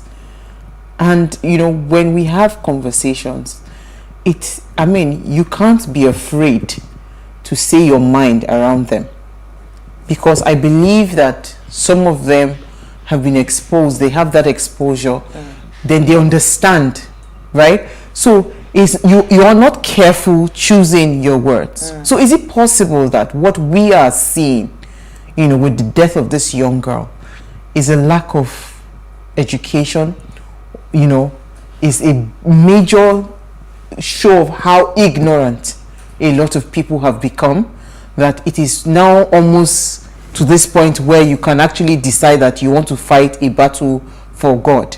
Because I don't understand why, if somebody makes a blasphemous statement, because that blasphemy is still questionable, right? If somebody she makes, didn't have that opportunity to defend herself, if somebody makes a blasphemous statement, why you feel the need that you have to be the one to fight? So I saw a few people online calling out for, because you see, if we are talking, it is always nice that it is a Muslim that is coming out to talk about certain things, so that it doesn't look like, oh, we're just being biased because she's a Christian and all of that. Yeah. So the Zainab Mohammed, what's her name now? She came out in a post on Twitter, and she said she was, of course, giving her condolence. The UN Secretary General, she was giving her condolence. Amina Mohammed, sorry, not Zainab. She was giving her condolence, and she was calling out that the government should please do something while she sends her prayers to the family. She says justice must be done for the senseless, brutal killing of the young girl Deborah Yakubu in Nigeria. Religion or religions should not be misinterpreted to preach violence when they promote peace, right? So this is what she is saying. Whilst others, because I had to go back to screen grab. You remember when this issue first broke? The very first person prominent that put out a statement was Atiku. Yeah. That eventually he brought down that statement and did a video, a very long video explaining why that tweet and all of that. And what struck me the most was that the reason the tweet was brought down was a lot of Muslims came on his page attacking him that he just lost their vote. He just lost their vote. He just lost their vote. So I want to read some of the tweets that I found. I just said, what? This is not for me to make any judgment. It's for us to just sit down and analyze and understand. Is this the reality? So that while you as a Christian or a Muslim, you are in a that's why I do not participate in religious conversation. But see, if you find yourself in that place where you are discussing religion, maybe this should be like a sign to guide or guard your mouth, right? So Garba Shehu, Adamu Garba said, he said there's no Muslim that don't respect the sanctity and divinity of Jesus Christ. And certainly there is no Muslim that will ever tolerate denigrating our beloved Prophet Muhammad. Insulting him is our uncompromising red line. Respect our sensibilities and avoid it. So this is what a Muslim came out to say. There's another captain, of course, that Azman Air has come to dissociate themselves from, is Captain Jamil Abubakar, who said that it was his personal opinion, and he was talking about, he says, Deborah Samuel, let me see if I can pull out, he said Deborah Samuel was stoned to death and burnt by some of her Muslim classmates. Oh no, let me try to pull out what he said, sorry. Let me pull out what he said. He said, in Islam we respect the Injil, Torah and Zabur. We were never taught to disrespect any of the book of any of the prophets from Adam to Muhammad and the Quran. The punishment for blasphemy is death. In most religions, it's including Christianity, respect people's, that he said the punishment for blasphemy is death in most religions, including Christianity. Respect people's religion. It's simple. Of course, people came and they were attacking him and saying they cannot believe. Somebody said, I mean, literally, sincerely shocked. You actually believe it is okay to take another person's life. But I don't know where in Christianity, maybe somebody would help me, because I've not seen it anywhere in Christianity where blasphemy maybe is he's now referring to back in the days in the Jewish times where people, if you said something that they didn't believe in, then you were so the Sheikh Ahmed Gumi came out also to condemn it. he said that the prophet's refusal to avenge, because that even the prophet himself was insulted by people, that his refusal to avenge the insults of non-Muslim or that non-Muslim rained on him while he was alive was because he did not want to be tagged a murderer. So anyone who kills a non-Muslim who have been who have agreed to live peacefully with will not smell the fragrance of paradise for 40 years. So he's even saying, because they say that there's a reward for when you do certain things, you get a place in paradise and all of that. So I think these are prominent people coming out, to talk about, to talk about this. So it just begs the question that what are we dealing with really? Is it a conversation around religious intolerance, or is the fact that we are in a country where there is no law and order, right? There is no rule of law, where I can do anything and I get away with it. I can take a life. Look at the young boy that was killed in Lekki for 100 naira.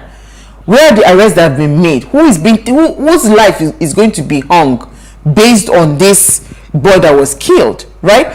We see crimes being perpetrated on a daily basis, right? And nobody gets to go to jail, or nobody is killed for it, or nobody is electrocuted for it.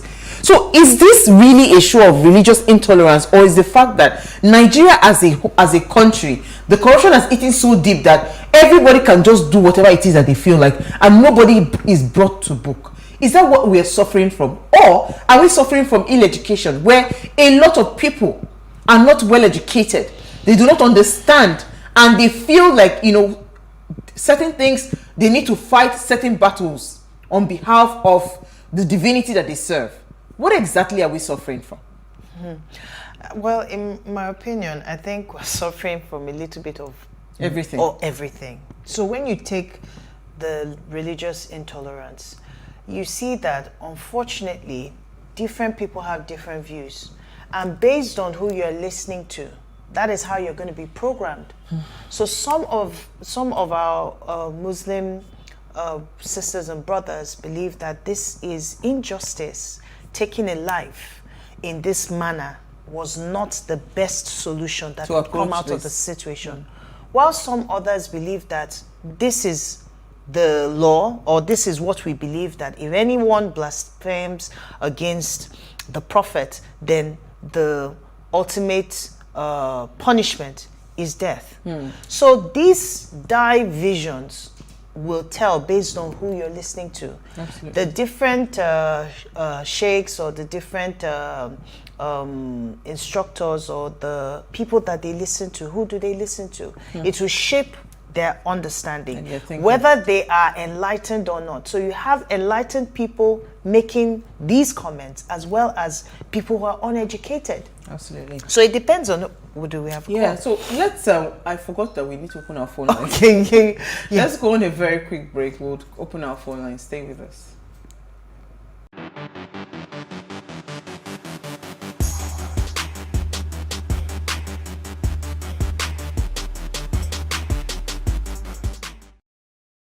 All right, thanks for staying with us. Now, if you just tuned in, it's our Ladies' Night Out, and our focus today is Deborah Samuel's death. We're asking, is this a show of religious intolerance? Is it an absence of law and order? Or it is just ill education that we're suffering from? Now, please, let's hear what you have to say. Remember, you can join the conversation. Send us an SMS or WhatsApp to 081-803-4663. You can also tweet at us at WaysShowAfrica1 with the hashtag WaysShow. Our phone line is now open. The number to call is 07025007749. Remember, please be cautious about the words you use. Religion is a very sensitive matter, and we do not want to further agitate anyone. So please, let's be cautious and be guarded. Remember to turn off the volume of your television set while you're calling. So So I was saying, so there's the place of education and enlightenment, where if I have that understanding, then I'm able to tolerate what somebody, even if I do not agree to them. Absolutely. Norma, please hold that thought. Let me take our first caller. Austin from Benin. Thank you for calling. Let's hear what you have to say. Yeah, good evening. Good evening. Thank you for calling. Okay, so yes, religious intolerance. I think that's what it is, and it's both in Islam and Christianity. I think what has happened in our country is that people have been so radicalized to a level where they take religion now to the extreme. Fashola said some time ago that he's surprised that even these two religions that we profess, these two major religions that came from the Middle East, that way we practice it here, the Middle East people don't even practice the religion the way it is. They are not fanatical about this religion the way Nigerians, the Nigerians do. Okay? Now, in the north, I think what is happening in the north is that a lot of youth in that place, they are not educated well enough to know that, look, these are things that should not generate violence. Well, Bishop Kuka said some time ago that what you just need to send people Amajiris into the street is just a crate of mineral. Only a crate of mineral, they go to the street and unleash mayhem on the people. Now, so the point I'm trying to make is this. It's not just the Muslims now, even within among the Christians. I am a Catholic, for instance. Do you know that some persons have called me and said, look, you are not attending a Bible believing church. They tell me that they have told me that, look, you in the Catholic church, you people worship images, you don't worship God. Oh, you worship Mary, you don't worship Jesus Christ. So just imagine if you are saying that same thing to a Muslim, how the person will react. So that's just the problem. We have become so intolerant of. Absolutely.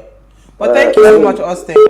He had mentioned he said that all you need to do to get the Almajiris on the street, right, is to give them a crate of soft drink. But you see, the thing is that not poverty? And is that not ignorance? Because that's not religion. That is not religion at play there. It's deeper than that. So you see, when you keep the people ill-educated, automatically they are mercenaries for you. And that's what that bishop had said, the Catholic bishop, when he was talking about uneducated and unemployed. You keep them at a place where they will continue to do your bidding. So if a politician or a government is not really focused on educating the people and empowering them in the real sense of empowerment, you are the one actually creating the chaos that we're seeing, because it means that for as long as these people remain jobless, ill-educated or uneducated, people will find they will always use them as a tool. They will these are working weapons. Yeah, I was going to bring in that aspect, because even thinking about it, Deborah was in the university.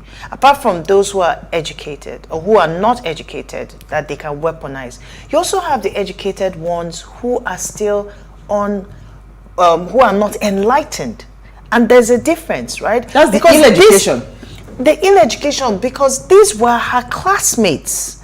And the moment that situation comes up, that maybe caution could have even taken place there. Oh, please, whatever it is. Till now, we still do not have, because Deborah is not even here to defend herself. We still do not know the extent. What exactly did she say that was? It was something around how did she blasphemous, Yes, even that conversation, we cannot have it as in the way it went at the end of the day. I'll come back to that, but let me take a call. Lecinta from Gombe State. Thank you for calling. Are you there? You're live.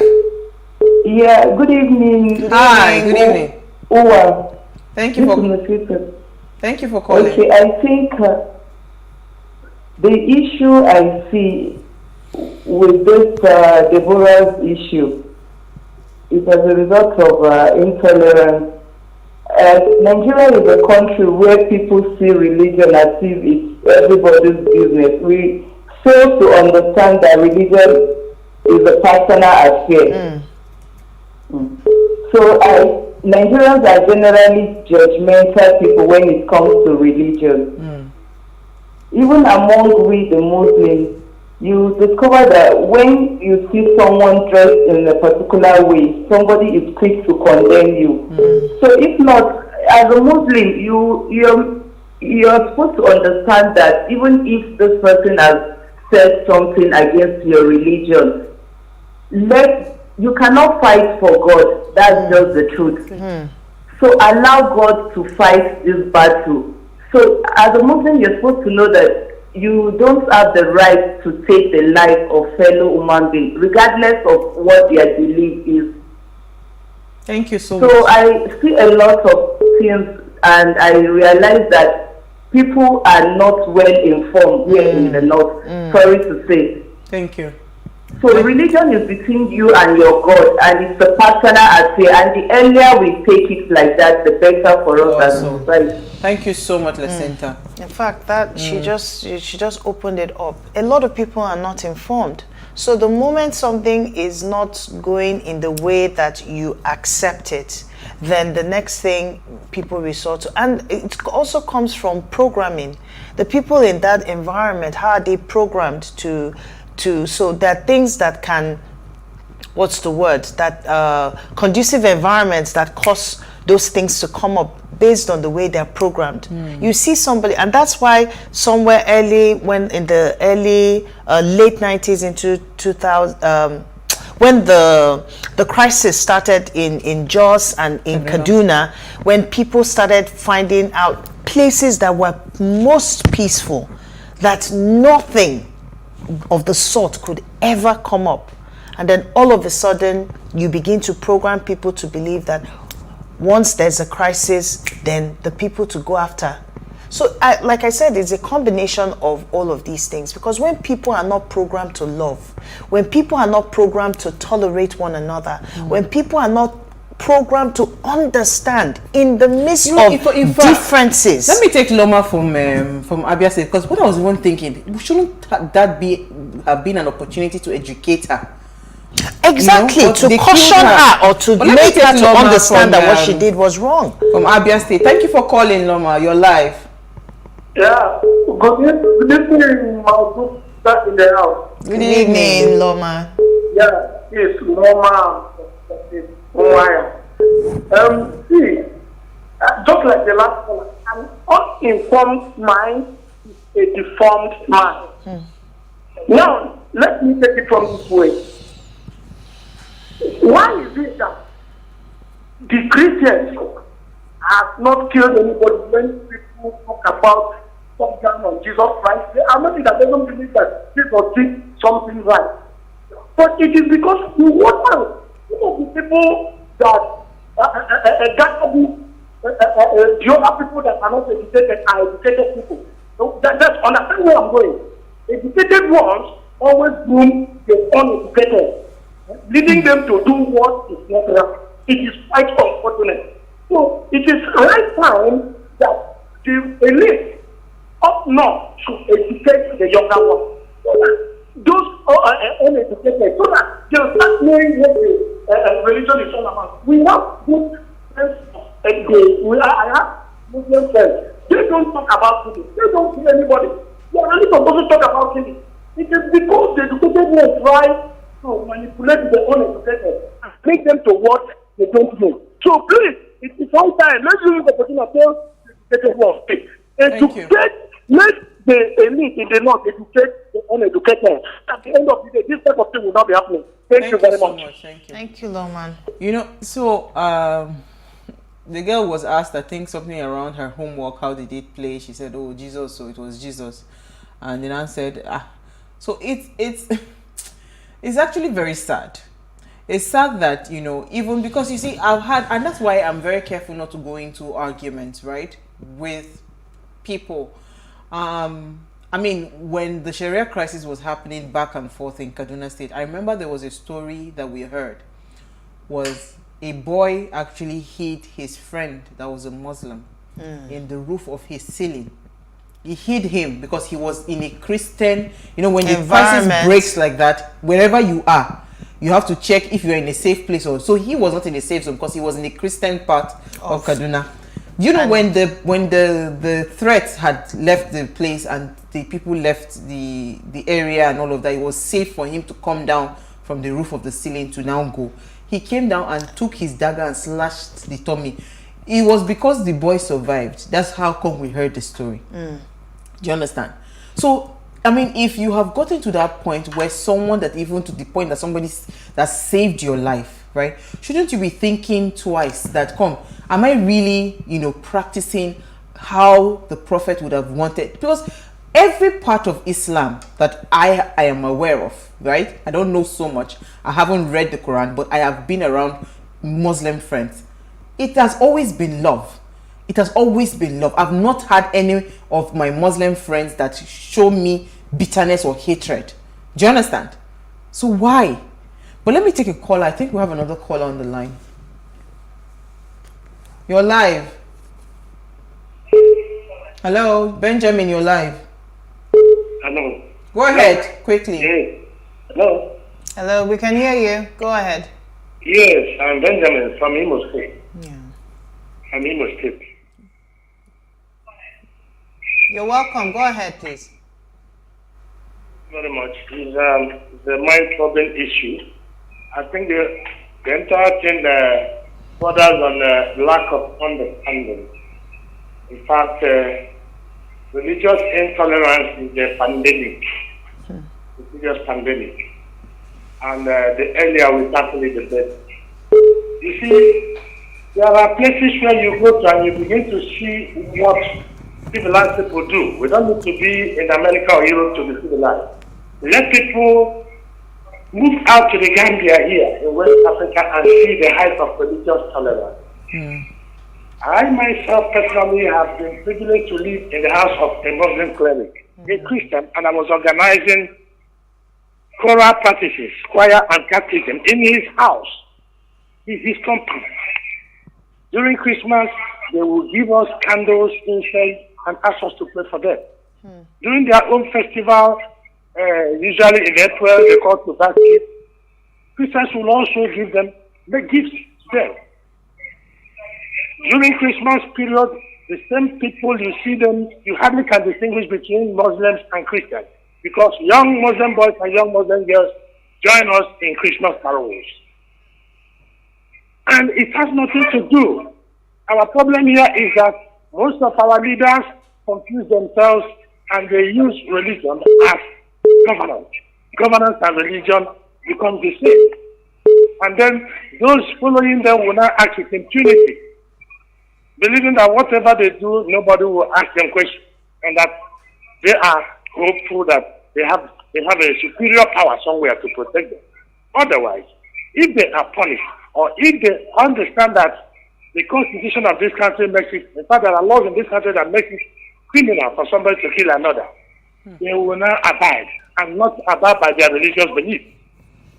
Their religious belief notwithstanding. And if Nigeria is a secular state, we should know that there is no state religion. And you cannot kill or contravene the law on the grounds of religion. Absolutely. Thank you so much.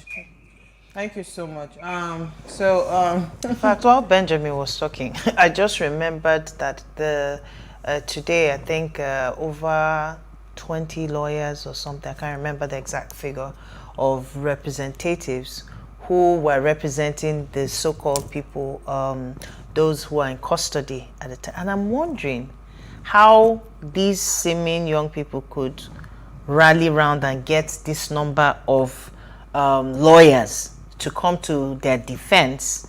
Is it because they really believe that what these people have done is right? That's what I'm saying to you now. It's the conviction.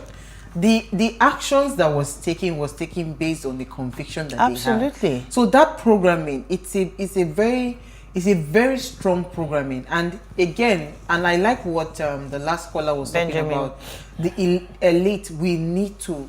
You can't just say, okay, no, that's not how it's done. You must be ready to do the dirty work, go into the streets and educate the minds of these people, because a lot of people are ill-educated. They don't even understand the religion that they claim to practice, right? But let's take some comments. Fantastic evening, ladies. This conversation is succinct at this time and provokes a lot of sentiment. Religious discourse has never been easy among Nigerian youth, both Christians and nonetheless Muslims. I attribute all these to wrong indoctrination during childhood. How many of us as adults truly question what we were taught to believe as children? A wrongly indoctrinated child is a time bomb waiting to explode in adulthood. Let's think about that. This is Chigozie from Anambra State. You have a comment? Yes, I do. It says, good evening, my dear beautiful sisters of What Are You Saying? #Ways. Concerning the death of Deborah Samuel, I think the people that were involved in this dastardly, demonic, and heartless act went too far and took laws into their hands. There was a pastor, I really can't remember his name, he said that he read the Holy Quran and that he did not see where it was written where death penalty was the judgment for blasphemy. Even if Deborah blasphemed, is it not proper for her to be cautioned or counseled and also to put to order not to do it again? That it is wrong, rather than kill this beautiful lady for nothing and setting her corpse ablaze. I personally am not in support of this. Sister Norma, I like your hair, you look good. My name is Daniel Lilo. Okay. From your I said the phone lines are buzzing. We have some callers, but I think we lost the call. But we have one final comment quickly. Yes, I do have one from Iori in Gombe State. She says, good evening, ladies. Majority of these Muslims don't read the Quran for themselves. They listen to sermons, and that is what programs them. Even in Christianity, you see Christians who no longer read the Bible for themselves. I think that's very apt. Absolutely. Yeah, because a lot of people don't know these things for themselves. They do not question, like you said. They do not question to go and read for themselves. They just take what they're being taught hook, line, and sinker, and just deposit it. And that's where enlightenment and education comes in.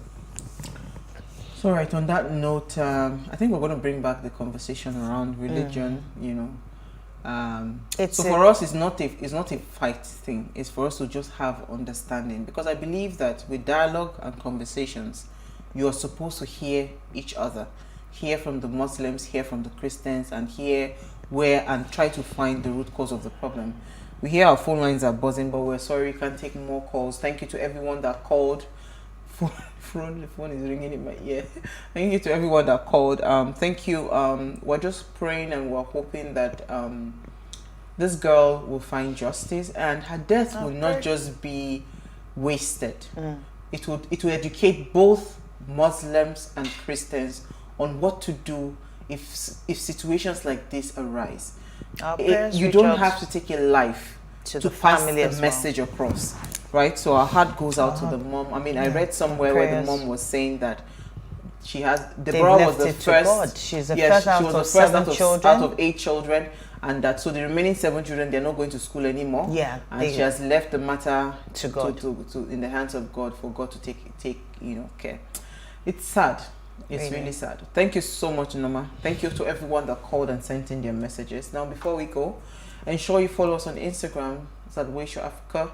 On Twitter is at Wayshow Africa 1. You can interact with us further, drop a comment, and more importantly, follow all the engagements on social media. Like, share, and invite your families and friends to watch and follow the conversation. Now, if you missed today's quote, here it is again. It is an universal law. Intolerance is the first sign of an inadequate education. An ill-educated person behaves with arrogance, impatience, whereas truly profound education breeds humility. We'll see you guys tomorrow at 8 p.m. to bring another great conversation to your screen. Enjoy.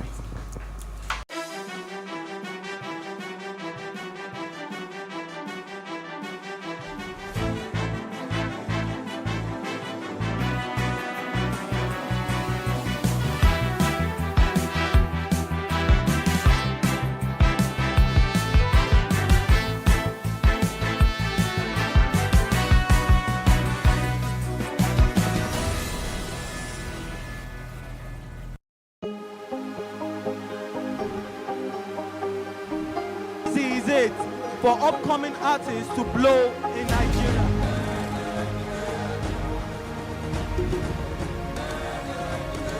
Welcome to Plus Trending. I am Vicky November, your host, saying thank you for joining us on today's episode. Welcome back. It's tea time on Plus TV Africa. Practice makes perfect. I'm not perfect yet, but I'm a lot better than I used to be. He's a king. He's entitled to marry 100 if he wants to.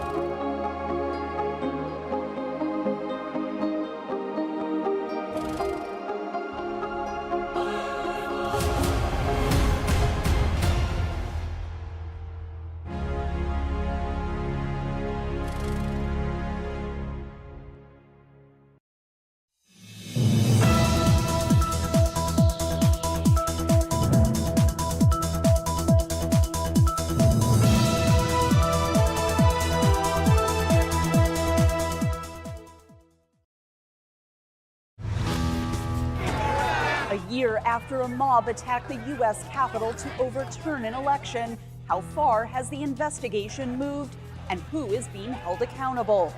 Go inside the hallways of the Hill and find out how close America was to losing and keeping its democracy. Come on, let's go! Next on The Inside Story, Capitol attack 1 year later.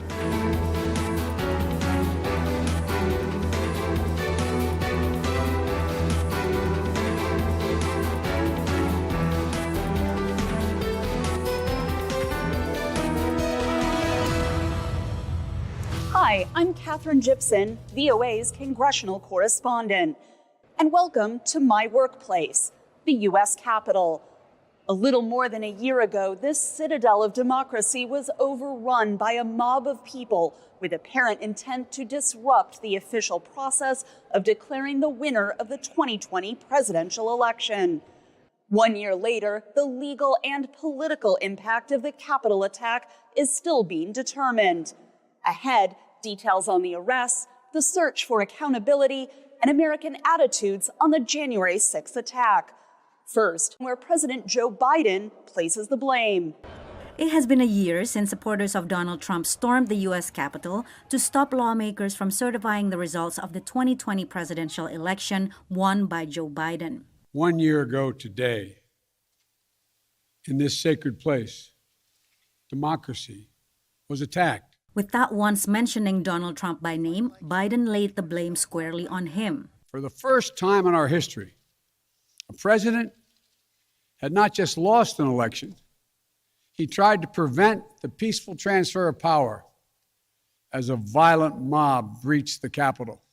Biden also blamed Trump for what Democrats call the big lie, the narrative that the 2020 election was stolen, a baseless claim the former president and some Republicans continue to push to this day. Because he values power over principle, because he sees his own interest as more important than his country's interest, than America's interest, and because his bruised ego matters more to him than our democracy or our Constitution. He can't accept he lost. Trump canceled his planned news conference and said in a statement that this political theater is all just a distraction for the fact Biden has completely and totally failed. In a statement, Mitch McConnell, the Senate's top Republican, accused Democrats of trying to exploit this anniversary to advance partisan policy goals. Many observers say American democratic institutions had been under stress long before the assault. Strengthening voting rights and election integrity was highlighted by Vice President Kamala Harris as a needed response to the insurrection. Will it be remembered as a moment that accelerated the unraveling of the oldest, greatest democracy in the world?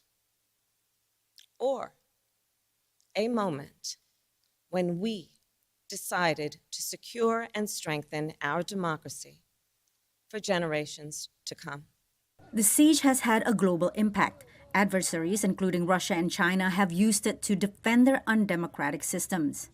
For Putin to continue to push the message around the world that U.S. democracy is not something to be longed for, that it is as chaotic and broken as the Russian system is. And for China to argue, as it does, that it has an alternative that is superior. Biden rejected the arguments. From China to Russia and beyond, they're betting that democracy's days are numbered. They've actually told me democracy is too slow, too bogged down by division, to succeed in today's rapidly changing, complicated world. And they're betting. They're betting America will become more like them and less like us. They're betting that America is a place for the autocrat, the dictator, the strongman. I do not believe that. That is not who we are. That is not who we have ever been. And that is not who we should ever be. The road ahead is challenging. Fueled by election fraud conspiracies, Republicans in multiple states have championed legislation limiting voting access and giving them more power over their states' election systems. Democrats say these measures will disadvantage them at the ballot box and are a threat to democracy. Patsy Widakuswara, VOA News, Washington. 1 year later, there are still questions about the January 6th insurrection at the U.S. Capitol and who was ultimately responsible for the worst attack on the seat of Congress in 2 centuries. Many of former President Trump's supporters claim the breach was not serious, while critics say Trump directed his supporters to overturn Joe Biden's election victory, effectively undermining the democratic process. Rioters roamed the halls of the Capitol building, raising security concerns for lawmakers and staffers who were preparing to certify Biden's election victory. I'll never forgive former President of the United States and his lackeys and his bullies that he sent to the Capitol for the trauma that was exerted on our staff. The U.S. House of Representatives moved swiftly to impeach Trump just days after the riot, alleging he was guilty of inciting the insurrection. But the U.S. Senate acquitted the former president of that charge in February 2021. He is hereby acquitted. Lawmakers have held numerous hearings on the security failures of that day. In late June, the U.S. House formed a special select committee to investigate the actions of then-President Trump. The panel has issued subpoenas to compel former White House officials and Trump campaign staff to testify about the president's actions that day and the days leading up to the attack. Find Mark Randall Meadows in contempt of Congress. The committee is expected to release a report on its investigation before the November 2022 midterm elections, but the findings are not legally binding. In the U.S. courts, 704 individuals have been charged at the federal level with offenses ranging from misdemeanor trespassing charges to more serious charges, including violence against law enforcement and members of the media. Researchers estimate about 70 to 80 individuals involved in militant networks face even more serious charges of conspiracy. These are the hierarchical domestic violent extremist groups, the Proud Boys, the Oath Keepers, some 3%ers mixed in there, who are alleged to have not just gone to the Capitol to see the speech, to protest, to march, but with a concerted conspiracy ranging from the collection of funds, the dispersal of weapons, of marching up the steps of the Capitol in a stack formation, to leaving guns at a Virginia hotel. 5 people present at the January 6th riot died. The question still being debated is whether the chaos developed spontaneously or was part of a planned insurrection directed by the then President of the United States. I'm here on the east front of the U.S. Capitol, and I'm looking down at the walk to work that I take every day and have made thousands of times over the years as I walk to work with lawmakers and legislative aides and the thousands of support staff. We all make this our routine place of work, and I'm usually thinking about the story that I'm going to be writing that day. Of course, on January 6, 2021, I was instead watching thousands of rioters overwhelm these grounds.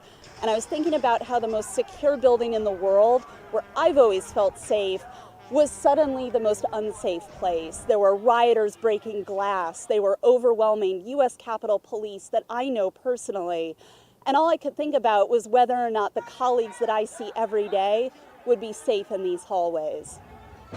We're just steps away from the chamber of the US Senate right now, and in a hallway where I do a lot of my reporting, shouting questions during press conferences with Mitch McConnell and Chuck Schumer. But of course, on the day of the Capitol riot, this was very different. It's a place where a lot of the most famous images of that day happened, from rioters rappelling down the walls of the US Senate to carrying Confederate flags past some of these paintings. We're also very close to the spot where US Capitol Police Officer Eugene Goodman directed rioters away from US senators, dramatically changing the course of that day. That's how I'm going to remember this hallway from now on.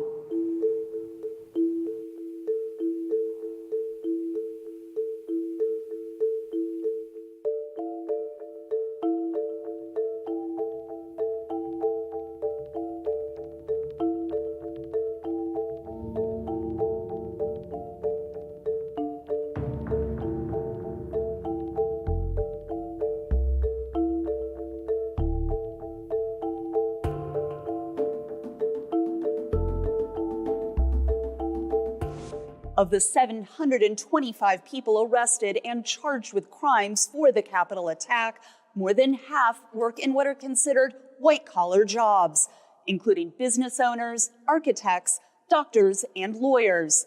That analysis by University of Chicago professor Robert Pape also shows that just 13% of those arrested were part of violent militia groups. So who are these people? Our Carolyn Presutti shows us some of them. Of the thousands of supporters of former President Trump who stormed the Capitol, more than 725 have been arrested and charged with crimes. Floridian Robert Scott Palmer received the stiffest sentence yet, more than 5 years for assaulting a police officer with a dangerous weapon. Palmer is seen here spraying officers with a fire extinguisher, then throwing the canister at police. VOA was scheduled to interview Palmer, but he's in jail in quarantine after catching COVID. In a letter to the judge before sentencing, Palmer blamed former President Donald Trump and his advisors, writing, "They kept spitting out the false narrative about a stolen election and how it was our duty to stand up to tyranny." Another Capitol rioter from Florida, Felipe Marquez, says fake stories about human trafficking led him to join the uprising and to invade a senator's office. Marquez pleaded guilty to disorderly conduct in a restricted building and received 18 months probation.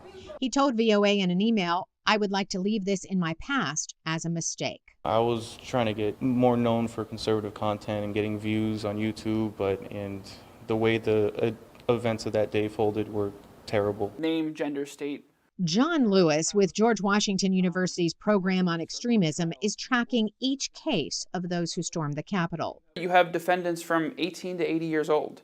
You have individuals from every walk of life, from a salon owner to other business owners to firemen to law enforcement to military. More than 80% were charged based on evidence gathered from social media posts, often their own. Like Texan Jennifer Ryan, who gained notoriety after tweeting this photo in front of a broken window, along with a tweet that read, "We just stormed the Capitol. It was one of the best days of my life."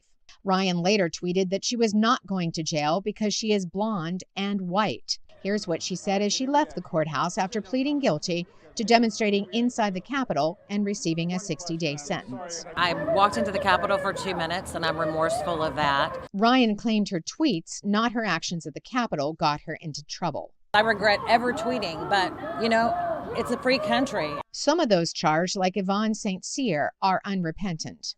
I own what I do, but I still believe in what I did was the right thing. Others are not commenting on their case, including the man who propped his feet onto House Speaker Nancy Pelosi's desk and allegedly stole some of her mail. Instead, Richard Barnett, who faces 7 charges, is complaining about jail conditions, including solitary confinement. You can love me, you can hate me. You can love me and hate what I did. You can not like anything about me. But you have to put that aside, because this isn't about me.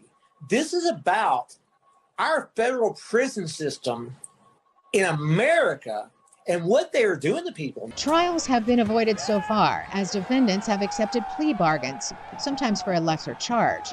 Court observers say hundreds of remaining cases will take years to adjudicate.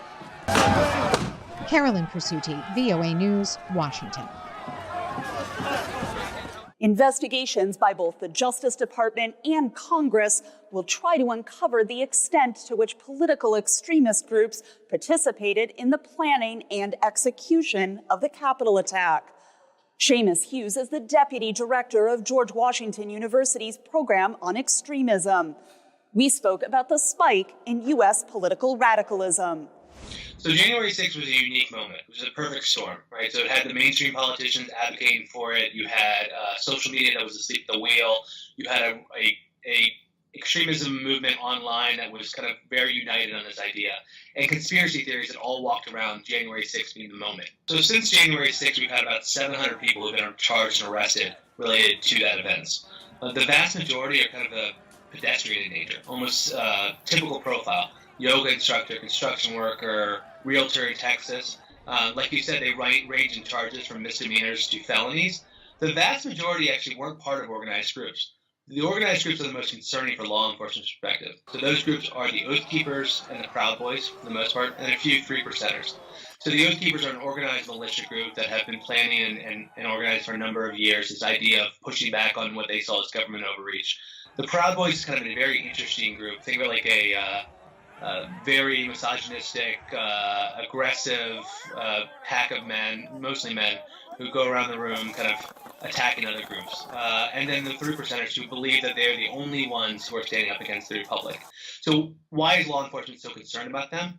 Is if you look at the images on January 6th, think of the guys who were walking up in stack formation in camouflage up the steps of the Capitol. So they're organized, they know what they're doing. There is some early reporting that says that they may not have been the first ones to breach the Capitol, but they encouraged others to do so. And once they saw the opportunity, they seized it. So about 3 years ago, the FBI director was asked about how many active investigations he has in all 50 states for domestic terrorism. He said 850. He was asked 3 months ago, and he said 2,700. So we've seen a very large rise in domestic extremism groups. Now, that is a coalescing of the use of social media, so going down a rabbit hole of algorithms that get you down the path where you don't want to go. You have these groups that have been operating with relative impunity for a number of years. The U.S. government, the intelligence community, law enforcement have largely been focused on foreign threats, ISIS, Al-Qaeda, and taken their eyes off these domestic groups and allowed them to recruit and radicalize in a clip they haven't had since Oklahoma City. Unfortunately, I think we're all to blame for this. If you look at not only social media, but kind of mainstream sites, the idea that you push this, that the election was a fraud, that election doesn't have integrity upon it, that plays into a larger conspiracy theory.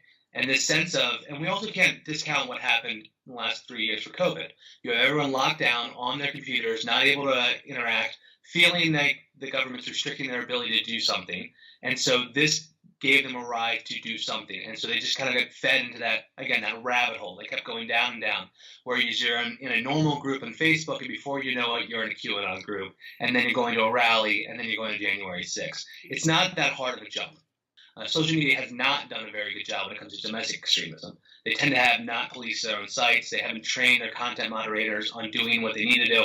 And to be fair, they haven't been pressured to do so.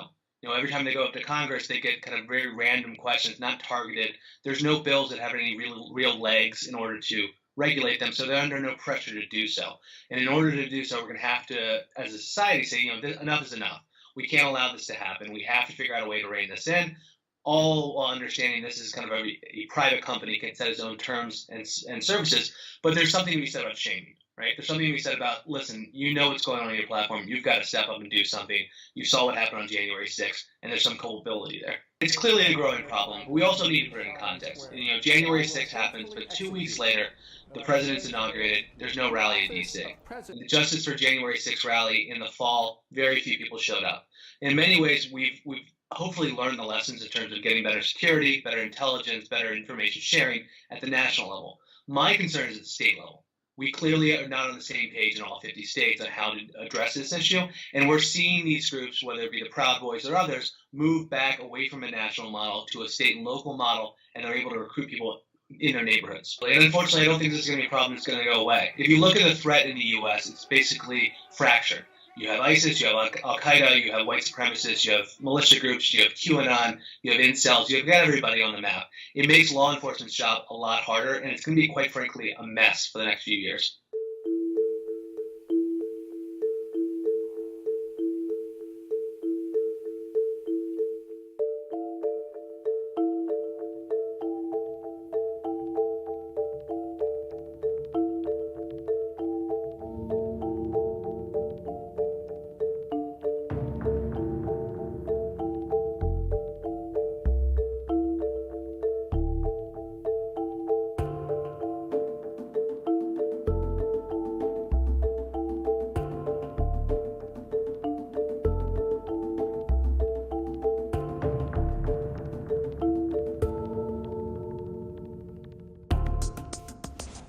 Political dividing lines are being hardened as former President Donald Trump continues to falsely claim the 2020 election was stolen from him. His influence on the Republican Party is evident as several key states are changing election laws to make it easier to reject results. VOA White House correspondent Anita Powell examines Trump's political influence ahead. This is the face that launched thousands of angry people on the U.S. Capitol in one of the most stunning days in American history. The few thousand protesters who ended up entering the Capitol that January day sought out lawmakers, in particular House Speaker Nancy Pelosi and former Vice President Mike Pence, as they attempted to formalize Joe Biden's victory over Donald Trump in the November 2020 presidential election. The mob erected gallows, assaulted police and journalists, vandalized, and looted offices. The violence and chaos left 5 people dead, wounded 138 police officers, resulted in charges against more than 720 participants, and landed Trump a last-minute impeachment, his second, just days before he left office. Trump maintains the poll was rigged in the face of overwhelming evidence that there was no election fraud, as do some of his supporters, who continue to attend his post-presidential rallies. I'm here to see our rightful president that actually won this election, and I just want to hear what he has to say. Trump was planning to address his followers again on January 6th, but he canceled the event and says he'll instead address his followers at a rally planned for January 15th in Arizona. Observers say he's been busy all year trying to influence sympathetic lawmakers. So he's trying to limit voting access in states that have diverse populations or ever more diverse populations like Georgia and Texas. He's trying to get people like Jim Jordan and Marjorie Taylor Greene, 2 members of Congress, to get them more of their own kind of people elected who will do things such as pursue policies designed to keep immigrants out of the United States, policies designed to take the United States out of its international alliances like the North Atlantic Treaty Organization. So he has an America First agenda, he has an ego agenda, and he has an agenda about trying to rewrite history to match his false narrative, and he's pursuing that every day. If anything, says analyst Suzanne Spalding, who leads the Defending Democratic Institutions project at the Center for Strategic and International Studies, this galvanizing event has only further divided the United States politically. Republicans who spoke out against Trump right after January 6th seem to have gone silent in the past year. More troubling, she said, polls show that 1 in 3 Americans believes violence against the government is justified. This seems to have given Trump fuel. I suspect in that sense he has felt emboldened. I think there was, again, in the very first hours after that, those events, a sense among some of the Republican members of Congress that perhaps he had gone too far, and that they thought they had some breathing room to distance themselves. And unfortunately, what seems to have happened is that he has not lost his grip on the Republican Party. Without naming him, Biden laid blame at Trump's feet in a speech at the Capitol on the attack's anniversary. He has done what no president in American history, the history of this country, has ever done. He refused to accept the results of an election and the will of the American people. Trump will likely reference Biden's words during the January 15th rally. But Spalding says the American people, not politicians, deserve the last word here. I'm always struck by our national anthem, the words that we sing at ballparks and sport arenas all around the country. That starts with a question and ends with a question. It starts with the question of, is the flag still flying? We saw it through the night, through the battle, but now it's the morning. And the question is, does that flag still wave over the land of the free and the home of the brave? That's how it ends, with a question mark. And all of us must be part of making sure that that answer every day is yes. So, a year later, which flag is it going to be? Anita Powell, VOA News, Washington. That's all for now. Follow me on Twitter at KGYP. That's KGYP.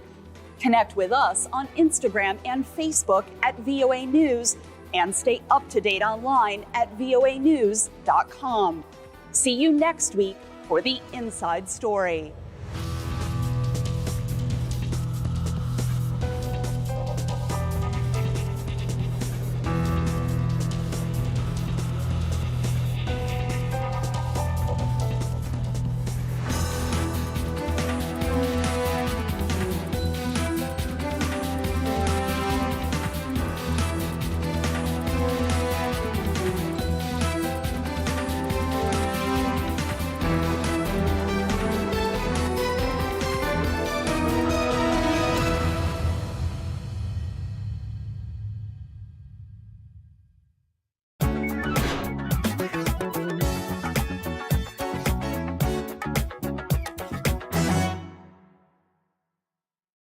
The World Health Organization states that close to 800,000 persons die by suicide yearly.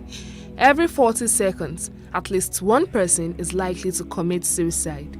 Nigeria has Africa's highest caseload of depression and ranks 15th in the world in the frequency of suicide.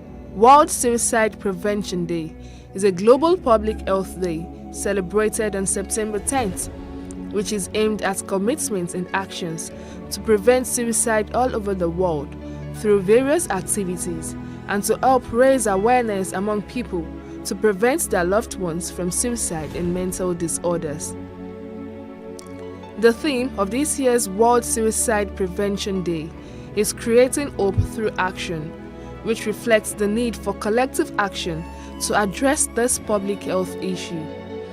According to the training coordinator of a non-governmental organization, Suicide Research Prevention Initiative, suicide rate in Nigeria is underreported or miscoded. This is because suicide is a criminal offense. With the shortage of mental health care personnel, cultural and religious beliefs about mental health and suicide stigma. Some have a misconception of suicide. It is important to not blame suicide victims. Sometimes when people just sit down and just make statements like those that have attempted suicide or those that have killed themselves, that they are worthless, they are sinners. No, you shouldn't say such a thing. We as a society, we should begin to build a culture of compassion where we show empathy to people, listen to people non-judgmentally, to understand them from their point of view rather than just to respond to them. She said with love and support, along with professional help, suicide can be prevented. Send them to professionals where they can be properly evaluated, assessed, know the root cause of why they are even suicidal. Suicide is an end thing. It's a bigger picture, but you need to know what this person is even suicidal. And of course, if it's depression is treatable. If it is pain, is it the kind of pain that can be managed? There are painkillers, there are even surgeries to even regulate pain, and there are even non-medication treatment for some of these illnesses. Meditation, yoga, some form of exercises and all that. So it's very key that we put all this on board. Let's not demonize people that have completed suicide. Let's not see them as bad people. Let's not see them as evil people, because anybody can be suicidal depending on your challenges, what you face, and of course from your past experiences. Given the socio-economic situation in the country, many citizens are reaching their breaking points with the conclusion that they are better off dead. There is therefore an urgent need for both governments and society to pay attention to medical challenges and socio-economic constraints that could trigger people to take their own lives.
There is no voting on social media. To vote, you would require a permanent voter's card. To get your PVC, visit cvr.inecnigeria.org. Create your account with a valid email address and start the registration process. An activation link will be sent to you. Click on the link and activate your account. Fill out the form, pick and submit a convenient date and time for your biometrics. Print the application slip, which should have your QR code. On the appointed date, go to the nearest INEC office for your biometric capturing. Thereafter, you will get a registration slip to pick your permanent voter's card when ready. Get your PVC today. This message is from Plus TV Africa.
On Plus TV News Now, many feared dead as explosion hits Kano.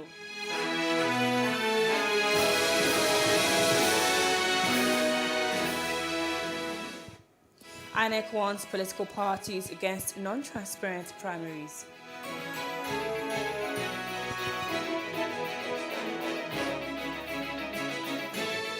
And violence rocks Tripoli over Prime Minister Fathi Bashagha's appointment.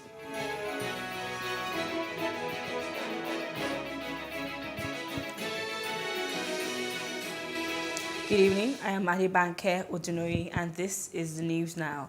The National Emergency Management Agency, NEMA, has disclosed that about 9 bodies have been recovered so far from a gas explosion that rocked a primary school building in the Sabongari area of Kano State. A statement by NEMA's spokesperson Manzo Ezekiel revealed that the Director General NEMA, Mustafa Ahmed, was at the site of the incident and coordinated rescue operations. He mobilized excavators being used for the rescue operations and said the NEMA team will ensure the complete removal of the rubble to retrieve all trapped persons. We are going to give an update on the reported incidents at Aba Road, Sabongari area in Kano State on today, 17th May of 2022. At early morning of today, there was a reported incident of gas explosion at a welding shop in Aba Road, Sabongari area in Kano State. Team from NEMA, such a rescue team in particular, were at the scene of the event at around 10:15 a.m. to investigate and ascertain the impact of the explosion. DG NEMA, Mustafa Habib, was at the site of the incident. He led in the coordination of the rescue operations. Excavators were mobilized to ensure removal of the rubble to retrieve trapped victims. 9 dead bodies were recovered from the collapsed building after the explosions and have been deposited at the morgue at Armed Forces Specialist Hospital. Injured victims by the explosion were taken to various hospitals.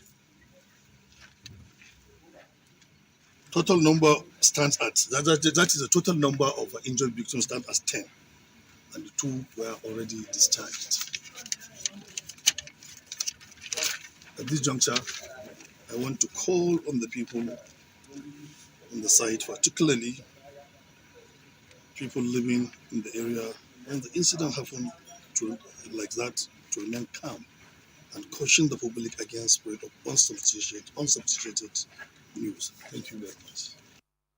Now joining us on the news at this time is the Acting Director of Security in the Yusuf Maitama Sule University, Kano, Bala Naisa. Thank you for joining us at this time.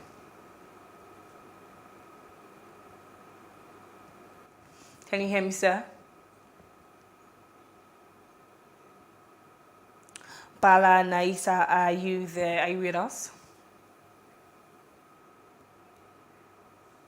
Okay, we have lost Mr. Naisa, but we'll try to get him back later on.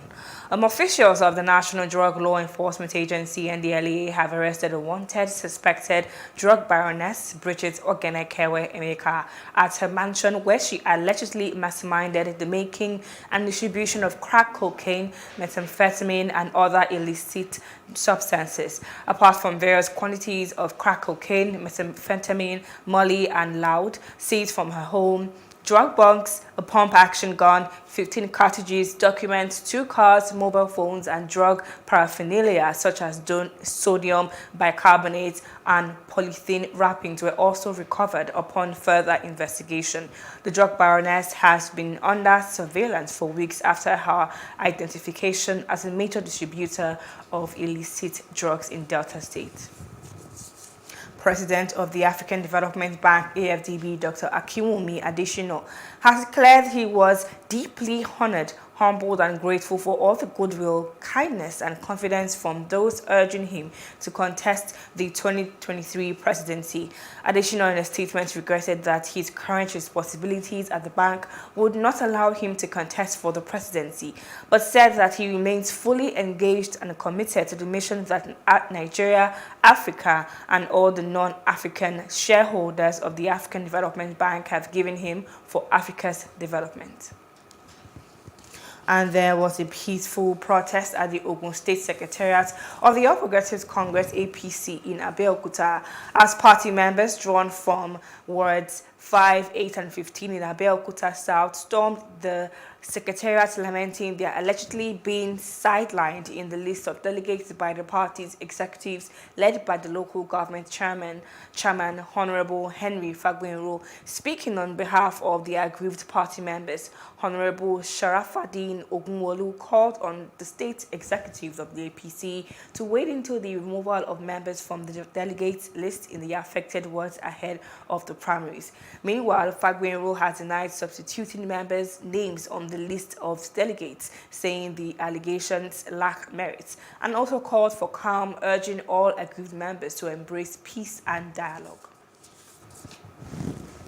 The presidency has condemned the reported call by Northern Elders Forum asking a section of the country to be excluded from Nigeria. The senior special assistant to the president on media and publicity, Malam Garba Shehu, in a statement said that it is a delusional arrogance that will lead such a group to publicly state terms and conditions for the existence of Nigeria. He noted that, like many other countries around the world, Nigeria feels the strain of the current period of volatility and uncertainty, but that now is not the time to seek to exacerbate divisions amongst Nigerians. The Independent National Electoral Commission, INEC, has cautioned political parties against non-transparent primaries in order to sustain Nigeria's democracy. FCT INEC resident Electoral Commissioner Yahaya Bello, who made the call at the stakeholders' interactive session in respect of the forthcoming political party congresses and primaries in Abuja, said it was imperative because a good and credible election begins with a transparent and credible party primary primary crowned with internal democracy. He recalled that during the just concluded FCT Area Council election, the results of some primaries conducted were very seriously contested and challenged in litigations that went all the way to the Supreme Court. World Hypertension Day is celebrated annually on the 17th of May with the sole aim of educating the public and increasing awareness of hypertension, which is also commonly known as high blood pressure. The day is organized by the World Hypertension League, WHL, which is an umbrella organization composed of 85 hypertension societies and leagues from all over the world to encourage people to regularly check their blood pressure.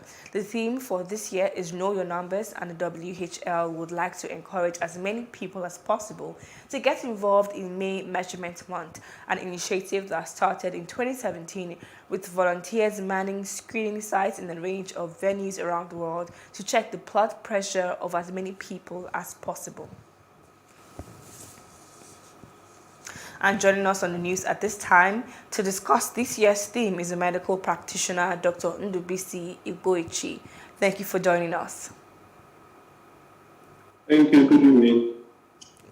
Okay, so for my first question, what would you say informed this year's theme, which is Know Your Numbers?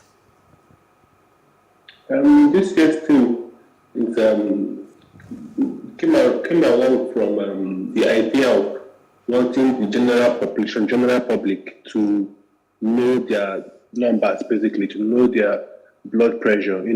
It's just a way of making everyone aware of the idea of hypertension and getting their blood pressure checked as often as possible.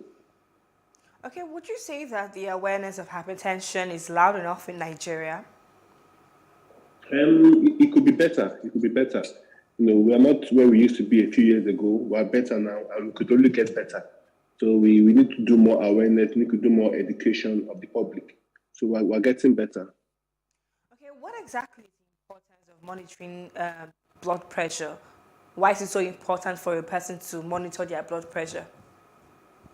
It's very important to monitor your blood pressure because hypertension is what they call a silent killer, a silent disease.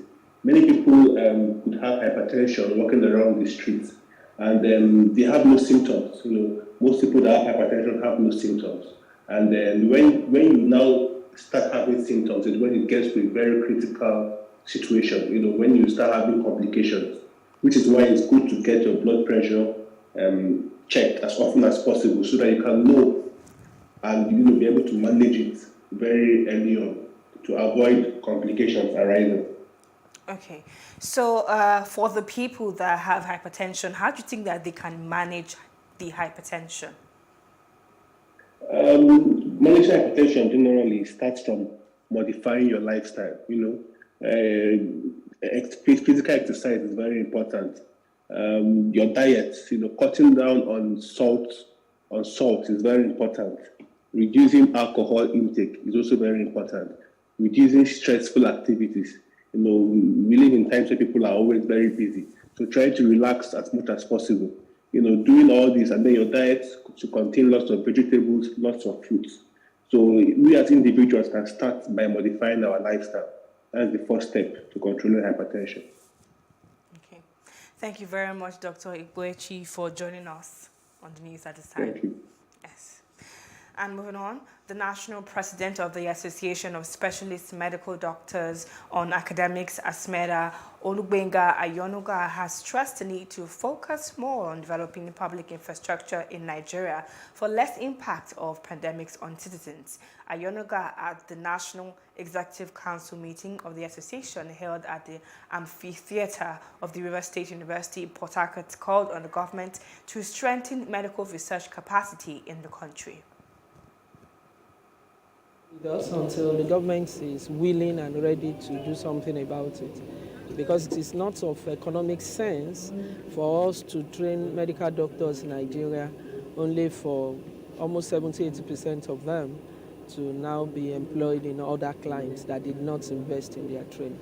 But aside from that, the events around COVID-19 and also expose our poor infrastructure around biomedical research. And that's the reason around the team that we're looking at this National Executive Council meeting. It is important that we learn a lot of lessons from COVID. All of the vaccines that we got in this country were imported. We had delays in initiating our vaccination process because we didn't have enough vaccine at a point. Our lives, in quotes, were completely dependent on the magnanimity of other nations. The provost of the College of Medical Sciences at the Rivers State University, Professor Gotul Oluwen, said the biomedical sciences are facing challenges in terms of manpower and infrastructure, and called on the government to support the sector. On his part, the state chairman of ASMEDA, Abiye Tamuno Opubu, who spoke on the theme biomedical research, an essential tool in medical education advancement, said it was aptly chosen and outlined their fundamental roles as core scientific researchers in the medical profession. In the time past, we've had people at certain level, especially the pre-clinical era and period. We've had people that are non-doctors that are involved in training of medical doctors. And our own council, the Medical and Dental Council, deem it fit, and the medical world, that doctors should train doctors. You go to the Faculty of Law, lawyers train lawyers, engineers train engineers. So doctors at every level should be trained by medical doctors. So some persons, this group of persons sacrifice themselves to come and fit in properly. Without looking at the brain drain situation, people are leaving the country, they still stay back to carry out this honors task, because what we represent is a core component of medical training. Biomedical research in Nigeria is facing serious challenges in terms of manpower, in terms of infrastructure, in terms of sponsorship. So the government need to come in to support the education sector in terms of provision of necessary infrastructure that will be necessary for training of the requisite manpower. The Nigerian Medical Association, NMA, has tasked politicians aspiring to occupy various positions in the country to define what they have to offer the health sector or its members. Will mobilize the people to vote against them. The national president of NMA, Professor Innocent Uja, stated this during a press conference at the Union's Secretariat in Port Harcourt, Rivers State, to kick off its 62nd General Annual Conference. The report.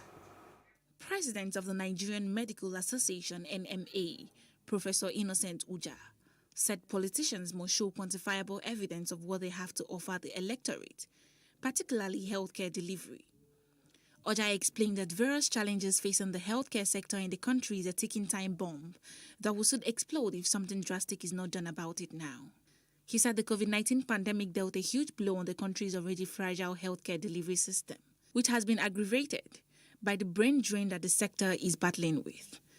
The NMA president expressed displeasure at the level of medical personnel leaving the country for greener pastures. You can't buy life. You can't replicate life.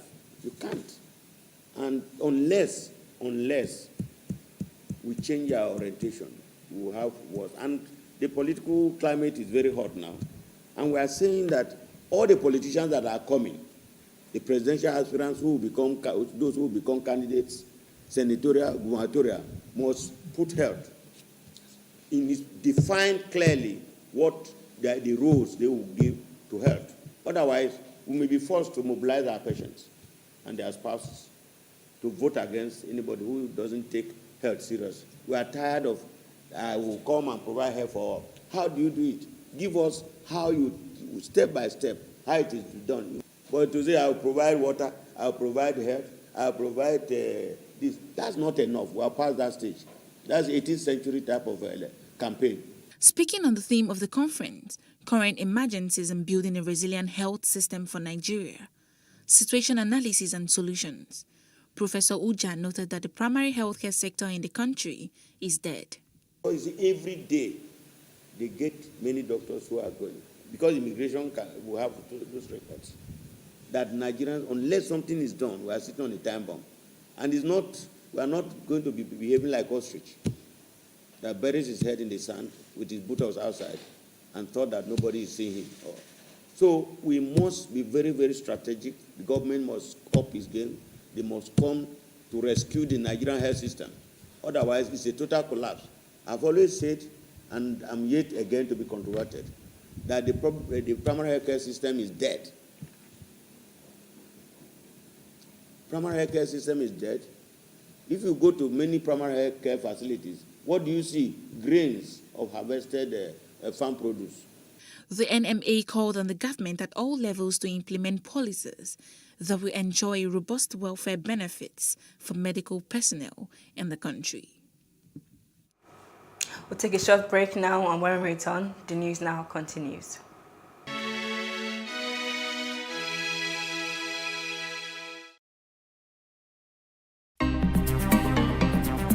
Life can be fun and rewarding, but it also comes with some risk.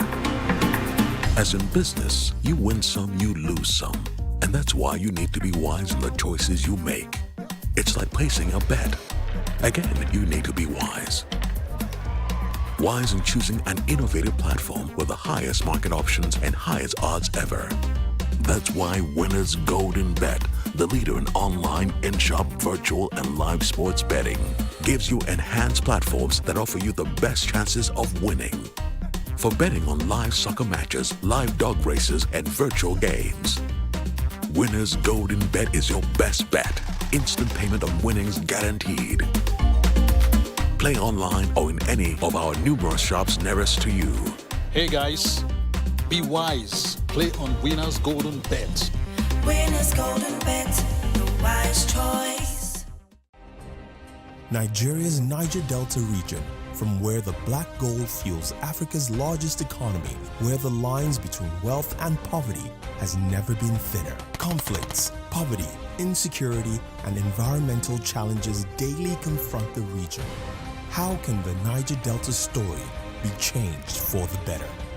Join Mamude Akuga at 9 p.m. every Friday evening on Plus TV Africa as he probes deep in search of solutions. Inside the Niger Delta with Mamude Akuga, the authentic voice of Nigeria's oil-rich region.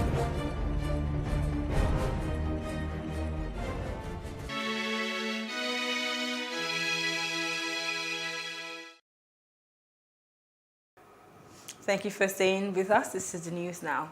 Now, parents have been advised to be deliberate about the proper upbringing of their male children, be forerunners, disciplined, and good examples, as a good example is more potent than precepts. This was the consensus of stakeholders at the International Day for the Boy-Child Essay Competition organized by Mother's Love held in Lagos. Plus TV correspondent Love Ikuku Oyezokun was there and she filed this report.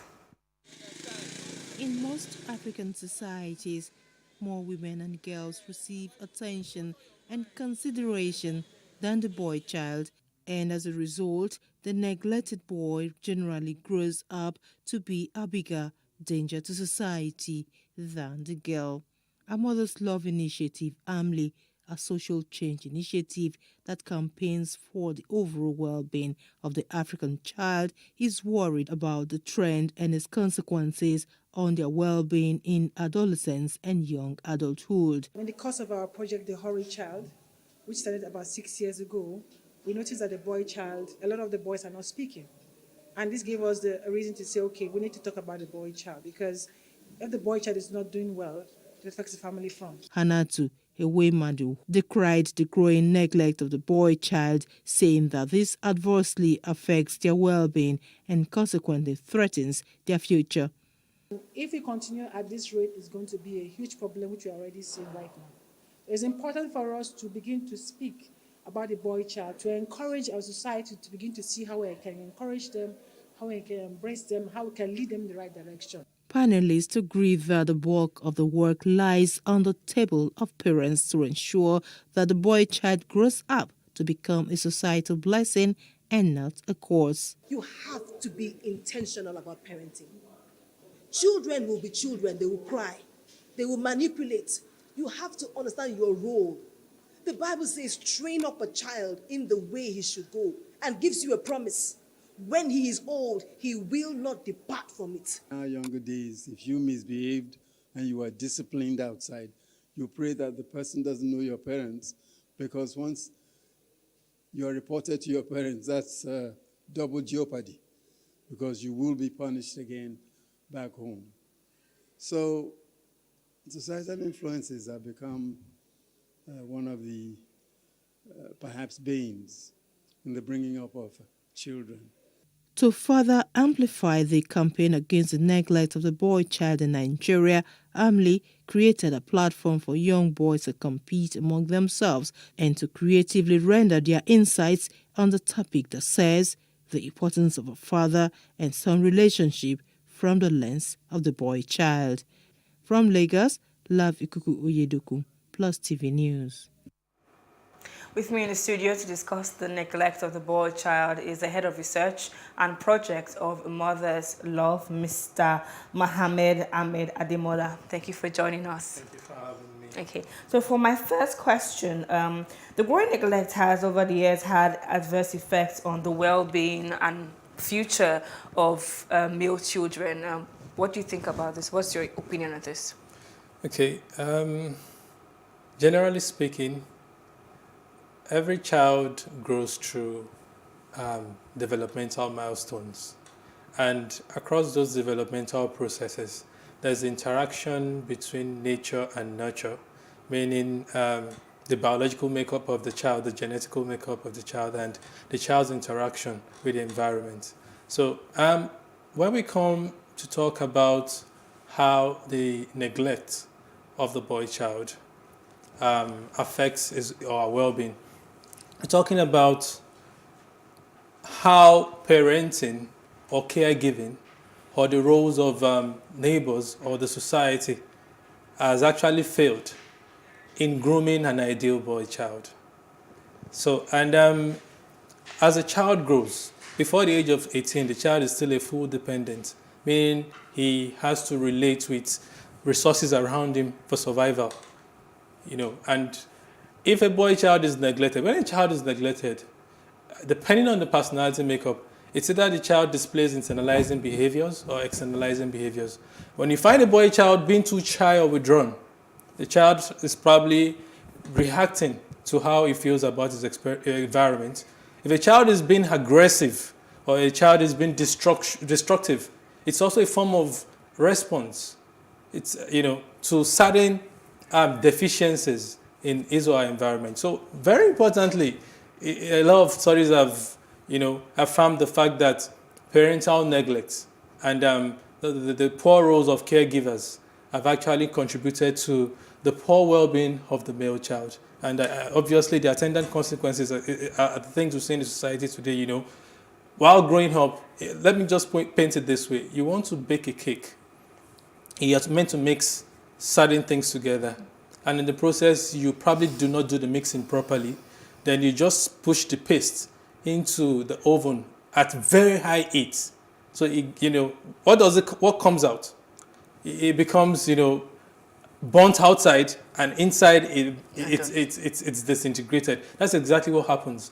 The boy child is so neglected that he has to probably find a way to make meaning out of what he has around himself. And one of the major reasons why this becomes more problematic is that the boy child is also being rushed to grow.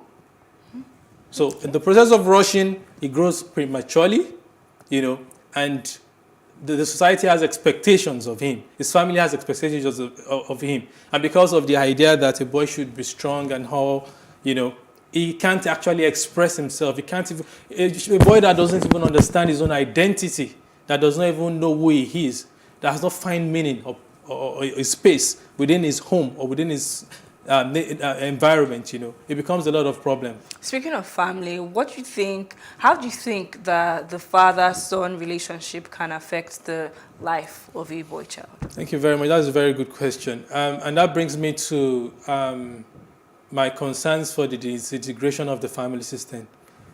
No matter how superhuman a woman is, she can't adequately take the role of a man, because the place of a woman is of warmth and compassion. The place of a man is protection and you know, boosting that confidence in the children, you know. And a man has, there are several theories. For example, the psychosocial development theory, according to Sigmund Freud, you know, there are certain stages where a man has his relevance on the growth of the female child and also on the male child. So now, coming to the father-son relationship, the fastest and the best way for a child to learn is by role modeling.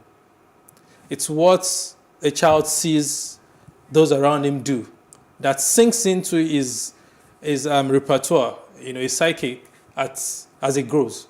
So it's important for fathers to, you know, to have a very, you know, to have a two-way communication with their sons, so that they can, you know, reduce the problems we have today. You know, having more interaction or communication with our children not only gives them the confidence that, yes, I can also be a better man, but it also helps them learn from the mistakes of those fathers and become better men. The fathers today are actually failing, and there's still a gap between them and the children they are grooming today. So you can imagine. So we already have a failed parenting system. We already have failed fatherhood. And more importantly is also to talk about the relationship between those children and their grandparents. So there's also the place of grandparenting in this discussion. Okay.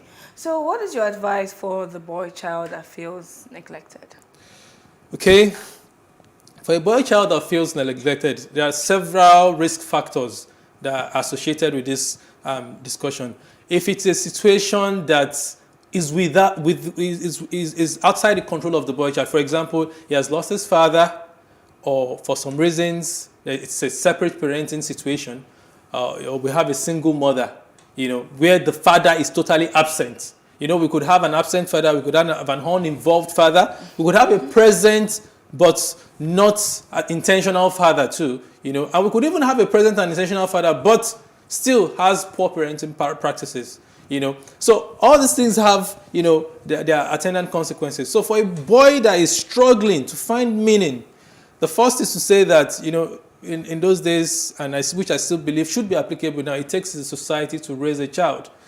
He should look up to those around his environment. It could be neighbors, it could be relatives, that probably sees something that give him attention, that he also sees as someone he could look up to have those conversations. Because the bottom line is having to discuss, share your emotions. That's the problem. The boy child's emotions is just bottled up. He doesn't have anyone to discuss it with. So it makes them hardened, you know, and in the end, they just, you know, collapse. Yes. So there's a lot to talk about, but, you know, I'm just trying to domesticate the issue. For my last question, yes. You mentioned something, and I want you to just be just summarize and be very short about it. You mentioned something about training a boy child. Yes. In your opinion, how do you train a boy child? Like, what strategies can you use? Very briefly, please. Okay. What applies to the boy child also applies to the girl child. I have to make that clear. Okay. Because what we are actually advocating for is to say that it's not just about helping the girl child become better. Because if you focus on the girl child and she's intellectually savvy and she's very much okay in the walks of life and all that, she's still going to have to marry the boy child. So if we neglect that boy child, then who would she have to marry? That's part of the problem we face. Now, coming to say, how can we train the boy child? I would say at the family level is to ensure that fathers are actually very involved in how the fathers relate with their husband, with their wives is very important, because that's what the child first understands, how he treats his wife. Okay, then how, you know, the father now relates with the son also matters. The kind of exposure and experiences, the kind of rituals the child is put through. You know, in the African system, we have these rituals, ideal rituals the child, if a girl goes through, a boy goes through. But because of westernization and popularization of culture, we don't take these boys through this ritual. So I believe domesticating the boy child is actually the best way to actually groom the boy child. If the boy child we should cultivate the habit of responsibility from the early years, very as little as washing the plates, tidying the room, and all those things are things that we have to go back to, which are actually very missing in today's family life. Well, Thank you very Mr. much. Mohammed Ahmed Ademola, thank you very much for joining welcome. us on the news at this time. Thank you very much for having me. Yes. Still ahead. Mali's interim government says Western-backed military officers attempted a coup last week. Details when we return.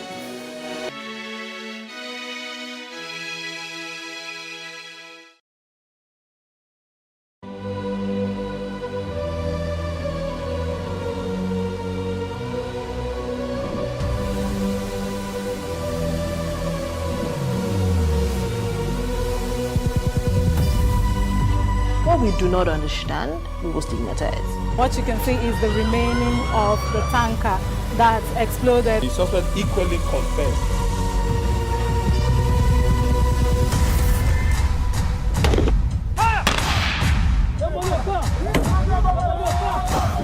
A 500 naira they collect them. If you no talk, then go beat you. Now 2,500 they pay.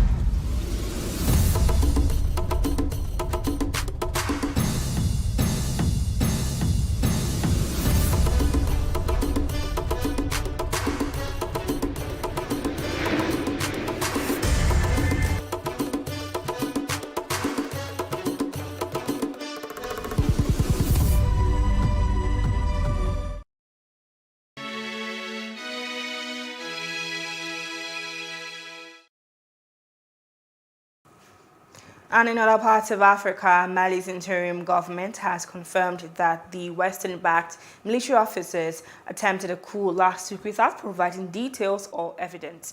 The junta that took power in an August 2020 coup said in a statement that the purported foiled putsch took place on the night between May 11th and May 12th.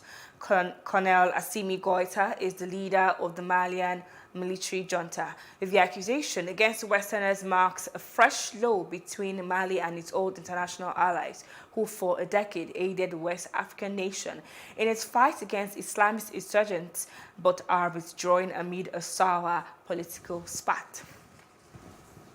And clashes have erupted in Libya's capital as the parliament-appointed Prime Minister Fathi Bashagha tried to take control of the government from a rival administration that has refused to cede power. A statement from his office states that Bashagha entered Tripoli overnight after 2 months of stalemate between Libya's rival administrations, but withdrew hours later as fighting rocked the capital.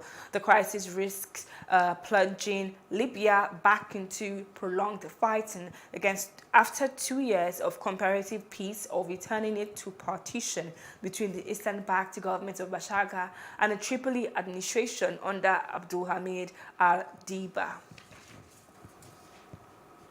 Meanwhile, head of Libya's Tripoli-based administration, Abdulhamid al-Dibba, toured part of the city hours after clashes erupted in the capital as the parliament-appointed Prime Minister Fathi Bashagha tried to take over the government there but was forced back.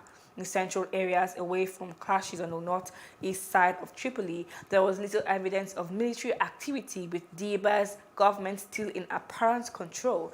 With neither side apparently able to establish a decisive military advantage across the country, Libya now seems set for a longer period of deadlock, with Dibba firmly entrenched in Tripoli and his foes unable to take it. President Muhammadu Buhari has congratulated the newly elected Somali President Hassan Mahmoud for successfully staging a comeback after being unseated in 2017. In a statement issued by the president's media aide Malam Garba Shehu, President Buhari said that the election of Mahmoud is a significant indication that the people of Somalia appreciated his efforts to unite and rebuild the country after decades of civil war and terrorist activities.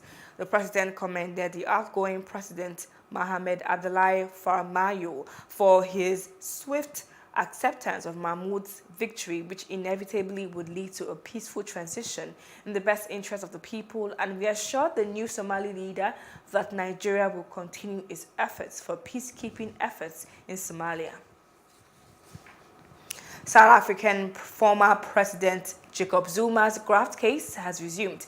The Pietermaritzburg High Court judge, however, postponed the trial to a holding date in August, a move which enables the judge president of the Supreme Court of Appeal to give her final say on the reconsideration appeal application filed by Jacob Zuma's defense.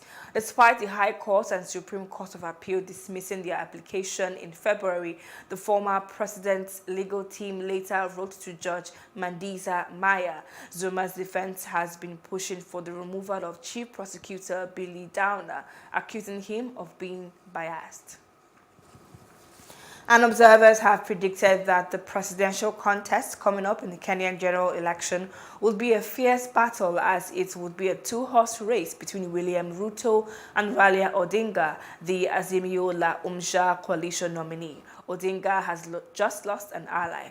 On Monday, Kalonzo Musyoka, who was Odinga's running mate in 2013 and 2017, accepted to run for president under the Wiper Party banner, leaving the Azimio la Umoja coalition, while Odinga on the same day officially picked former Minister Martha Karua to serve as his running mate. The Karua and Odinga ticket is backed by the Azimio la Umoja coalition formed ahead of the August 9th election. And outside Africa, Swedish Prime Minister Magdalena Andersson has revealed that Sweden and Finland will on Wednesday hand in their respective applications to NATO to join the organization. In a speech earlier in the day, Niinisto said Finland and Sweden should be able to reach an agreement with Turkey, and Andersson also said Sweden was ready to talk with Turkey about its application and seek to resolve any issues Ankara has regarding it. Turkey surprised many NATO allies on Monday, May 16th, by saying it would not support membership for Sweden and Finland after the two countries took the widely anticipated step of agreeing to apply to join the US-led alliance this week. U.S. President Joe Biden has called on all Americans to reject the poison of white supremacy, addressing families and local officials at the Buffalo, New York site of what police say is a racially motivated mass shooting over the weekend. He said a white gunman who killed 9 black Americans and a white security guard trying to protect them was fueled by hate, and that through the media and politics, the internet has radicalized angry, alienated, lost, and isolated individuals into falsely believing that they will be replaced by the other. What happened here is simple and straightforward. Terrorism. Terrorism. Domestic terrorism. Violence inflicted in the service of hate and the vicious thirst for power that defines one group of people being inherently inferior to any other group. Evil will not win, I promise you. Hate will not prevail, and white supremacy will not have the last word. A hate that through the media and politics, the internet, has radicalized, angry, alienated, lost, and isolated individuals into falsely believing that they will be replaced, that's the word, replaced, by the other, by people who don't look like them, and who are therefore in a perverse ideology that they possess and being fed lesser beings. I and all of you reject the lie. I call on all Americans to reject the lie. And I condemn those who spread the lie for power, political gain, and for profit. The United Nations High Commissioner for Human Rights, Michelle Bachelet, has said that the news that more than 100,000 people in Mexico are now officially registered as disappeared is a tragedy. A national database had listed all those who had been reported missing in the country since 1964, and the tally continued to climb amid ongoing drug gang violence and a lack of effective investigations. UN Rights Office spokesperson Liz Throssell said that Bachelet called for action to tackle the country's long-standing problem and also urged the authorities to continue to implement reforms and ensure justice for the victims and their families. Spain's leftist coalition government has approved a draft bill to reinforce abortion rights and make Spain the first country in Europe to offer state-funded paid leave for women who suffer from painful periods. The minority socialist-led government hopes to guarantee access to abortion across Spain and destigmatize menstrual health with the new bill. If passed, the new law will eliminate parental consent for women aged 16 to 17 who wish to terminate their pregnancy and remove the mandatory 3-day reflection period. It also includes paid leave for pregnant women from week 39 and guarantees the distribution of free menstrual products in public institutions such as schools and health centers. Up next, Nigeria's oil production falls to 1.2 million per barrel in April 2022. And that's on the business news after the short break.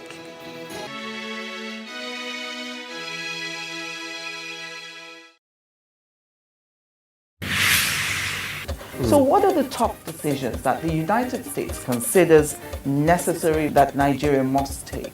I like to think of my interactions as conversations, not interviews. And that's why I say asking questions is both an art and a science. Everyone says in Islam you are allowed to have 4 wives. Is it mandatory? The right question enables answers that educate, inform, clarify, and help you, the viewer, to better understand the issue before making up your mind. Our goal is to reduce from 10 to 2 days the time it takes to register businesses in Nigeria. Join me every week on this station, Plus TV Africa, and gain exclusive access to my conversations. I'm Angela Ajetumobi.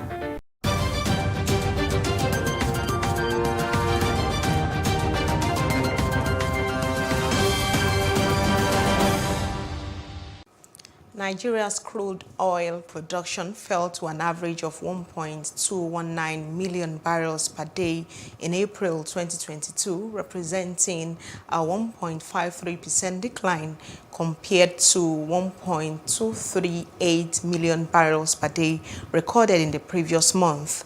This is according to information in the OPEC monthly oil market report for the month of May 2022.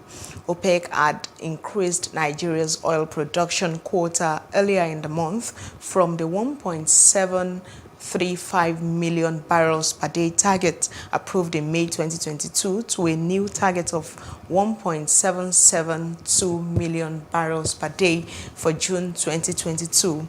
This is significantly higher than the current levels at which Nigeria is producing.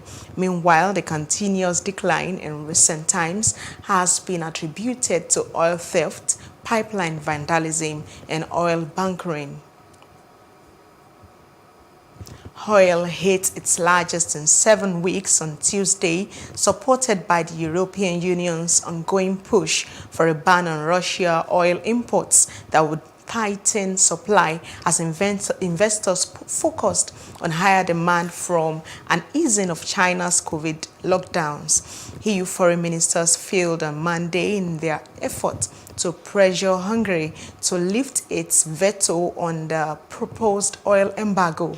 But some diplomats now point to a May 30 to 31 summit at the moment for agreement on a phased ban on Russian oil. Brent crude rose as high as $115.50, its highest since March 28, and was up to 1%. The Minister of Finance, Budget and Nation Building, Zainab Ahmed, has said